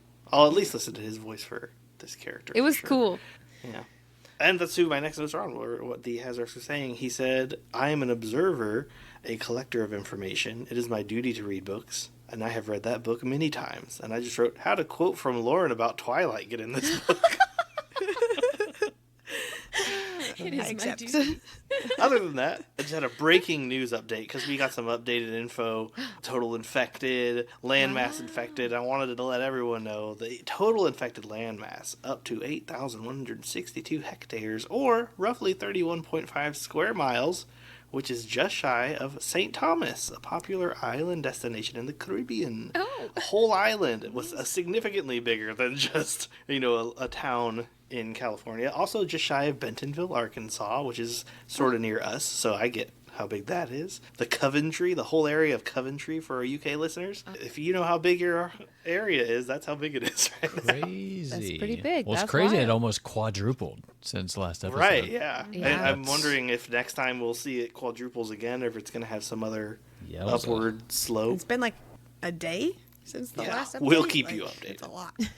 We've got our best I rot literally trackers on the highlighted road. this and I wrote, I need more information, Kyle. What is As soon as I saw it, I was like, get my 8,162 calculator out. hectares. We need like either like a graphic for every week. I say as I'm the one who would make that, but like with your map from each week and the update on like what this yeah. would be the equivalent to. Or I think it'd be funny if you did like a meteorologist, not meteorologist, but like a, I don't know, some kind of official. Yes, News report, breaking news, newscaster Kyle. Yes, update on what's See what we happening. can do. The total infected landmass has now reached 8,162. Like, the rot's right behind me. They're like, you got to get out of there, man. We did not tell you to go on scene. The rot. I'm here for all of that. That's great. Being the person who'd probably have to record and edit that Yeah. video. Uh-huh. Yeah, I keep calling it the rot. I guess they just call it infected landmass, but Yeah. It is the I'm rot. familiar with Yeah. it. Is Yeah. it? Okay. The rot I is knew what's the rot doing was it. in another thing that I am participating in, is like it is capitalized the rot. And What's the That's other what I thing think you're of every time. participating in? don't worry about it. All right. So my You might also be participating in it. I'll tell you that. Ooh, for all of Yeah. my Candle Keep Coven that are listening, the mushrooms have to do with the rot. That's my guess. Okay. Anyways, please keep that in the episode for the 8 people that will affect. 2 of those 8 people are me and Kyle. Anyways, my next note here says, it left its comments hanging there between us, the most worrying of which, this is the Hazrax, had said, does your mate need to be wary of new faces, causing all kinds of chaos to unfold inside of me, but I did not give in to the panic. So the only new face I can think that Kingfisher is around right now is Hayden.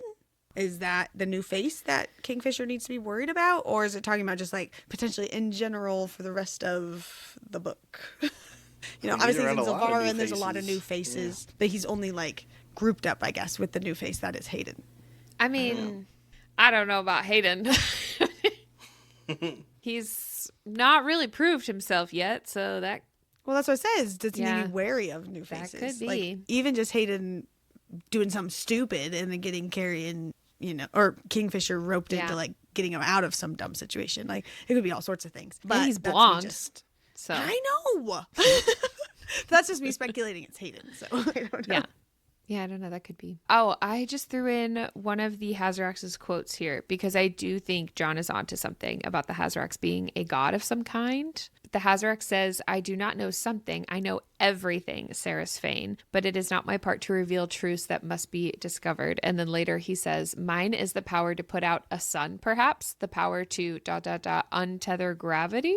Like he's not sure how to, he's not sure how to describe his power, but I do think it's perhaps, maybe untether gravity. I know a place with 2 suns if you want to practice. I know, that's what I was thinking. A power to put out a sun. Is he talking about either Bal or Mythin?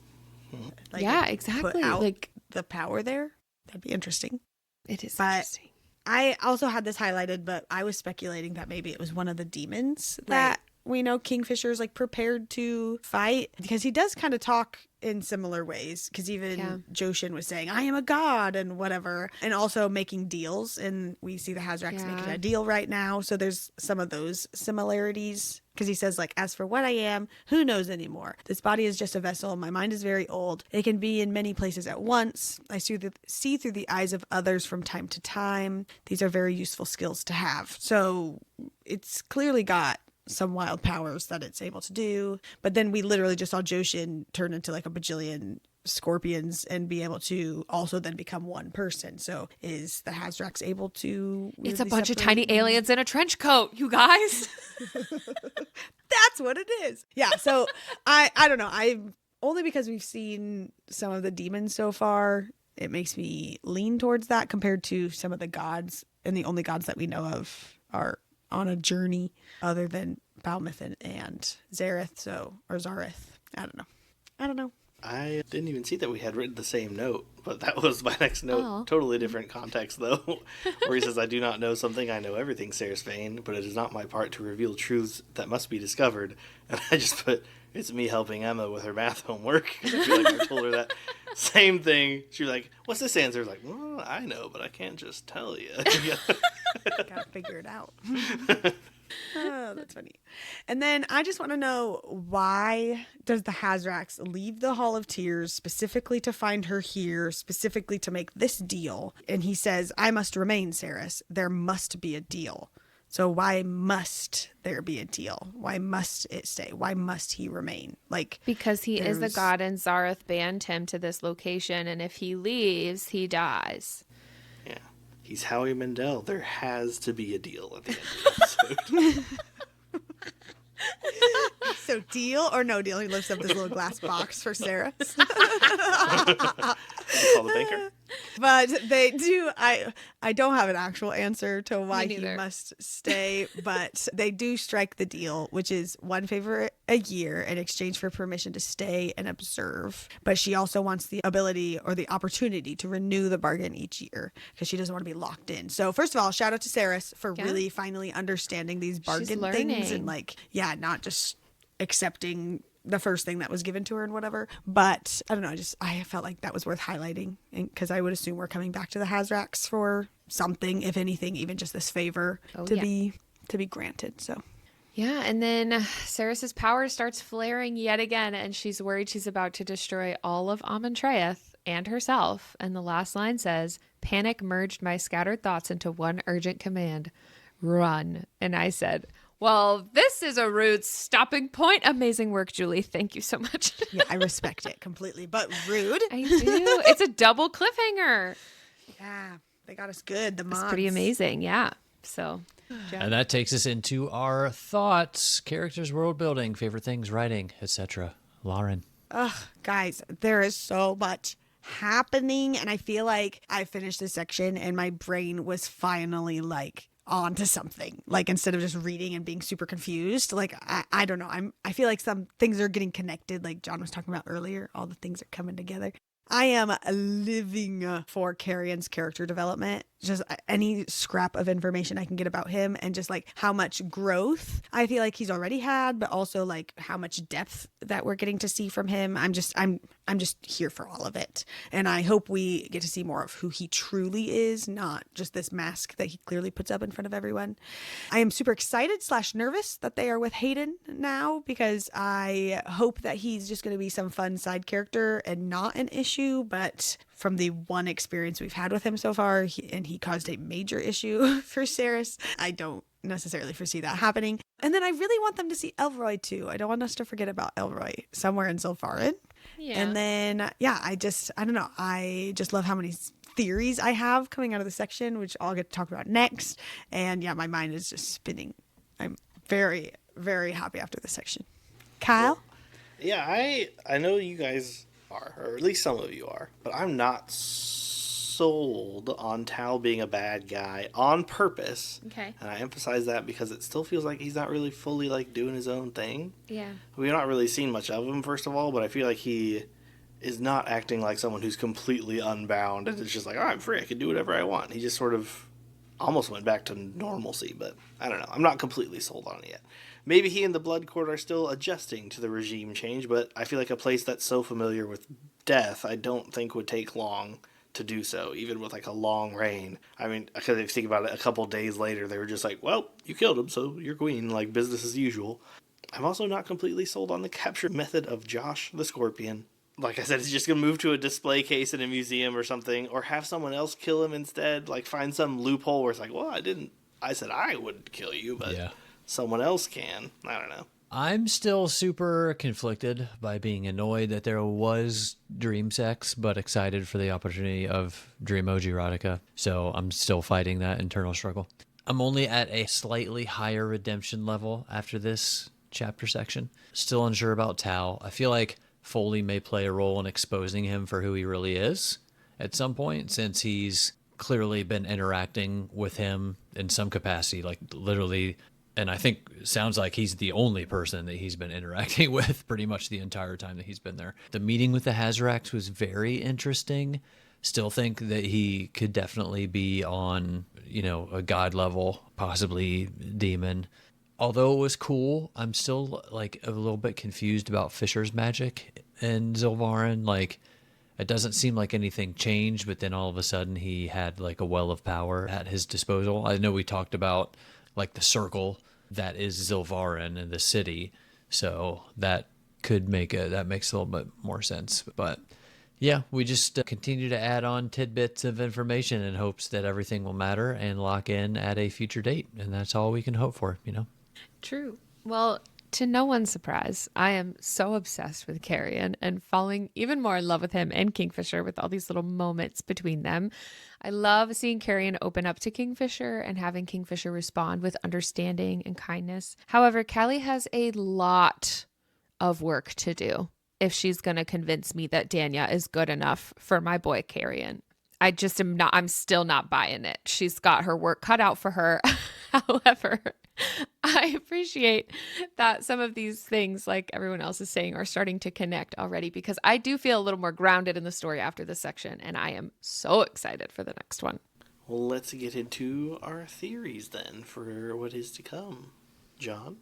Yeah, I barely have anything at all. I definitely think Ceres will attempt to meet the gods in her dreams. I'm surprised she didn't try it already. And I don't think it'll happen until the last few chapters. I feel like it's going to be a similar thing for Quicksilver where, that's fair. It's going to be like, oh yeah, I forgot that they mentioned that. Let's try that in the last 100 pages. And then we get another crazy interaction with somebody. Maybe there's a twist to it. Maybe she visits some demons instead or something like that. I don't know. That would be kind of interesting. Yeah.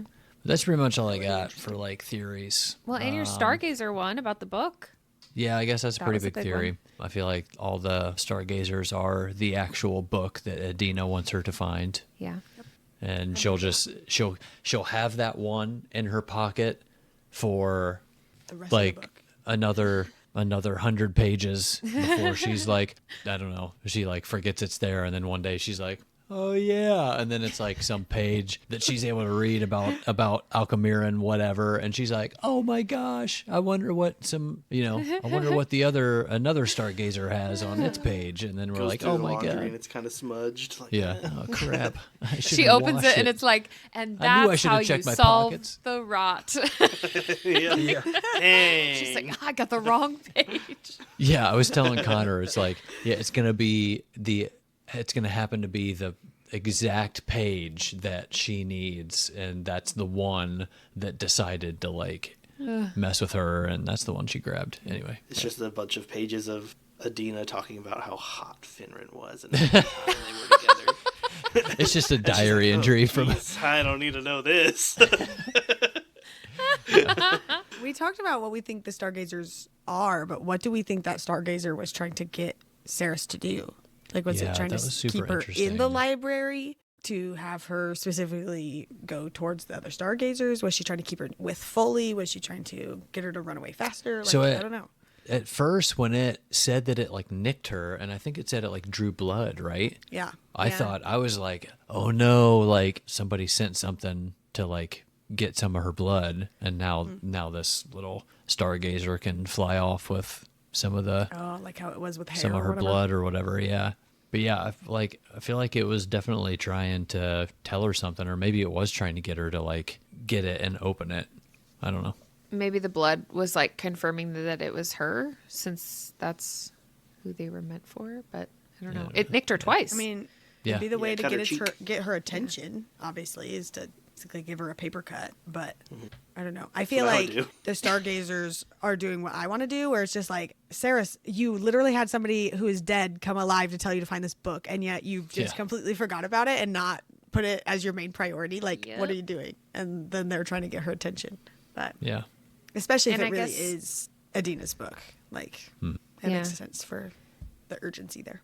well, and if she's not putting that together, it's not like she was going to like grab one of the stargazers and open it on her own. So the fact that it went out there and just fell on the floor and she did pick it up and took it with her is probably a better chance of her piecing it together eventually. Yeah. Yeah. Also interesting that if that happened, she didn't like pick it up and turn around and being like, guys, look what just happened. Yeah. Like, she's just like, oh, okay, takes it and walks away. Well, she did try to bring it back in just to see if it would reanimate, right? Like she that's kind of walked true. it back in, but it didn't work. Everyone just sees her come in with a dead paper bird and then walk back out. No words said. Yeah, like, What what was the that heck? about? Anyways, okay. On to my theories. I'm pretty calcified in the fact that Kingfisher and Ceres's magic is connected somehow. Because when he punches the wall with Joshin, that's the same time that she breaks the wall at Amontraeus. When Kingfisher is attacked by the guards in the square, her hand is glowing brighter than ever in the library, and we have that moment. And then I went back, and earlier when Kingfisher went into Avelia for the first time and is using his magic to get out of the castle, that's when, and like use his magic for the glamour or whatever, that's when Ceres's hand was glowing in Talate's office. So it just feels like it's connected. It feels like it's hard to tell the timelines because obviously we're reading two different chapters and it feels Yeah. like the story's continuing, but really I guess those would be happening on top of each other. So, and then the fact that we just get that one line that it's like, oh, this happened at the same time, smirk, wink, move Yep. on. Like it just, I don't know. I'm convinced on that. Also, I don't know if it's Onyx. I think it has something to do with this dream cabin place that we're all hanging out in because he's been there with Kingfisher and Kingfisher says he didn't do it. I am completely convinced in this circle of magic thing that Kyle has kind of pointed out, and that's why Kingfisher was stronger at the center of it. But I also wonder about the dead bodies that are there and if that's like also powering it somehow, because the Hazrax brought up blood magic and talking about blood magic, and we didn't super discuss that as a group, but he was talking about it specifically with like working with the Quicksilver, but also that could be the moment that Kingfisher's blood and he did the rune on the thing in the Joshin's prison, I guess, or whatever, Yeah. but also there's all those dead bodies piling up, and if I don't know if Madra is doing something with some sort of gift, quote unquote, at Evenlight, and now this is all piling up. I don't know. Seems sketchy. I'm convinced Finran is still running around Sylvarin and that he is the one that sealed Joshin in, but That's why, Kingfisher could break that seal. I already talked about that. I don't know why he's still in hiding, but I still think he's there. And I think that he knows that everybody's there. I just feel like Finran's all-knowing.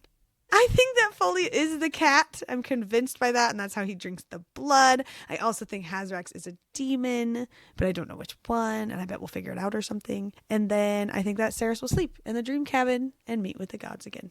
All my Yeah. theories. Okay. I literally wrote, Lauren killing it with the theories this week. I definitely think the demons will be a lot more important, especially now that we've met one and started learning more of their names. There's a huge departure from a focus on the Corcoran in this book, but I'm excited that it opens up more possibilities for a larger story. I'm totally on board with John's theory about the Stargazers being Edina's book or information for Ceres. I do love the Foley Shadow Cat theory, especially if that means there could be other shifters in this world. However, I still don't think Onyx is a person. I am leaning into my theory about Fisher's mom having something to do with the witches, and now I think Onyx is maybe her familiar and she's tasked him with protecting Ceres. So I feel like that's maybe Kingfisher would have remembered Onyx if he were around when Edina was like alive, but he's also been gone for a long time. And then Onyx has also been around Fisher a lot as well. So I don't know, but I would just like to point out that the critically acclaimed Google AI summary also told me that familiars are often, quote, given by the devil in folklore or chosen by a practitioner in modern witchcraft for help with spells and other tasks. So What was it summarizing? just like where like familiars come from and like what gotcha. they are. Yeah, some but article somewhere on the internet. Yeah, which like I've always associated with witches. I don't know a lot about them, but I thought that being given by the devil was interesting since there's so many mentions of demons and the devil and stuff here. I had just written that this being the third episode, it's time to start locking in some votes. So I'm starting in with the big one. I think since it was specifically named in this section and is literally the title of the book, that Brimstone's going to come into play some sort of role in healing or killing the new feeders or stopping others from becoming them or just stopping the rot altogether, like a sort of city-sized salt circle. Because circles are the most powerful, magic that's also mentioned. So maybe they'll do something there with it. And then also heard, I guess, because I didn't realize it till the second time when your note said that the apprentices had to like combine the elements into themselves or whatever. So maybe she has to just combine Brimstone into her magic and she herself can put those into swords and it'll help with that. Carrion's going to have fire magic. That seems like an obvious foreshadowing, or maybe he'll be a master of the four elements, like the next avatar in the line of succession. I also feel like even though we're in Madra's domain with the boys, that Belicon's going to be the actual force to stop. If only because Madra's honestly the best out of the three in terms of the triumvirate. Like, she has it the best. She's away from the land. Very little in the Fae affects her wealth and position that she has, so I doubt she's going to look to get any more involved than she recently was. But if they're bringing a lot of silver back to a place where someone apparently painstakingly removed all silver, that could cause some drama there. But I feel like Madra, in her own world, is going to be like, you know what, I don't have to mess with them if they don't mess with me, and is not going to go looking for trouble. Plus, what's his face? Kingfisher? The main male character? Isn't he oathbound? That's like the reason that he can't lie, is that he's oathbound with Belicon. So I could see that of being a good reason to be like, just in general. I thought with he was, himself as a person. I thought it was with his region or whatever. Everyone is oathbound to him. Okay, well, never mind then. Either way, good reason to kill him.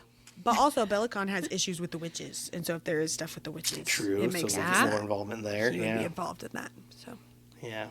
Well, that's it. That takes us to the cry counter, where Con, Kyle, and John are big fat 0, and I myself am leading the way with 1 cry when I cried for Kingfisher's support of Carrion through his grief. So, yay for crying! Yay! Yay. Thanks for your support, guys. That's it for this week. Next episode next week covers chapters 25 to 34. And as always, you can find the full schedule pinned on our Instagram if you want to read along with us. If you've already read the whole thing, then you're streets ahead of us. So please, no spoilers, especially not in our DMs. We do have Discord channels for both spoiler-free discussions that match our reading pace and full series spoiler chats where you can spoil yourself and others. Join us through Patreon to read with us or read ahead with others. And now, a freestyle rap from John about our socials. Follow us on Instagram, TikTok, and YouTube at Between Pages and Friends. check out our website, betweenpagesandfriends.com, merch, events, and to sign up for our newsletter to keep up with all things happening at BPNF. Until next time, stay wordy, stay nerdy, don't stress, and stay blessed. Stay blessed. Someday. I need a freestyle rap, at least by the last episode. So I'll see if I can work on it. I'll try. Yeah. That's not freestyle. I can't do that. Off the top of your I dome. can't do that. You're dumb. That would suck.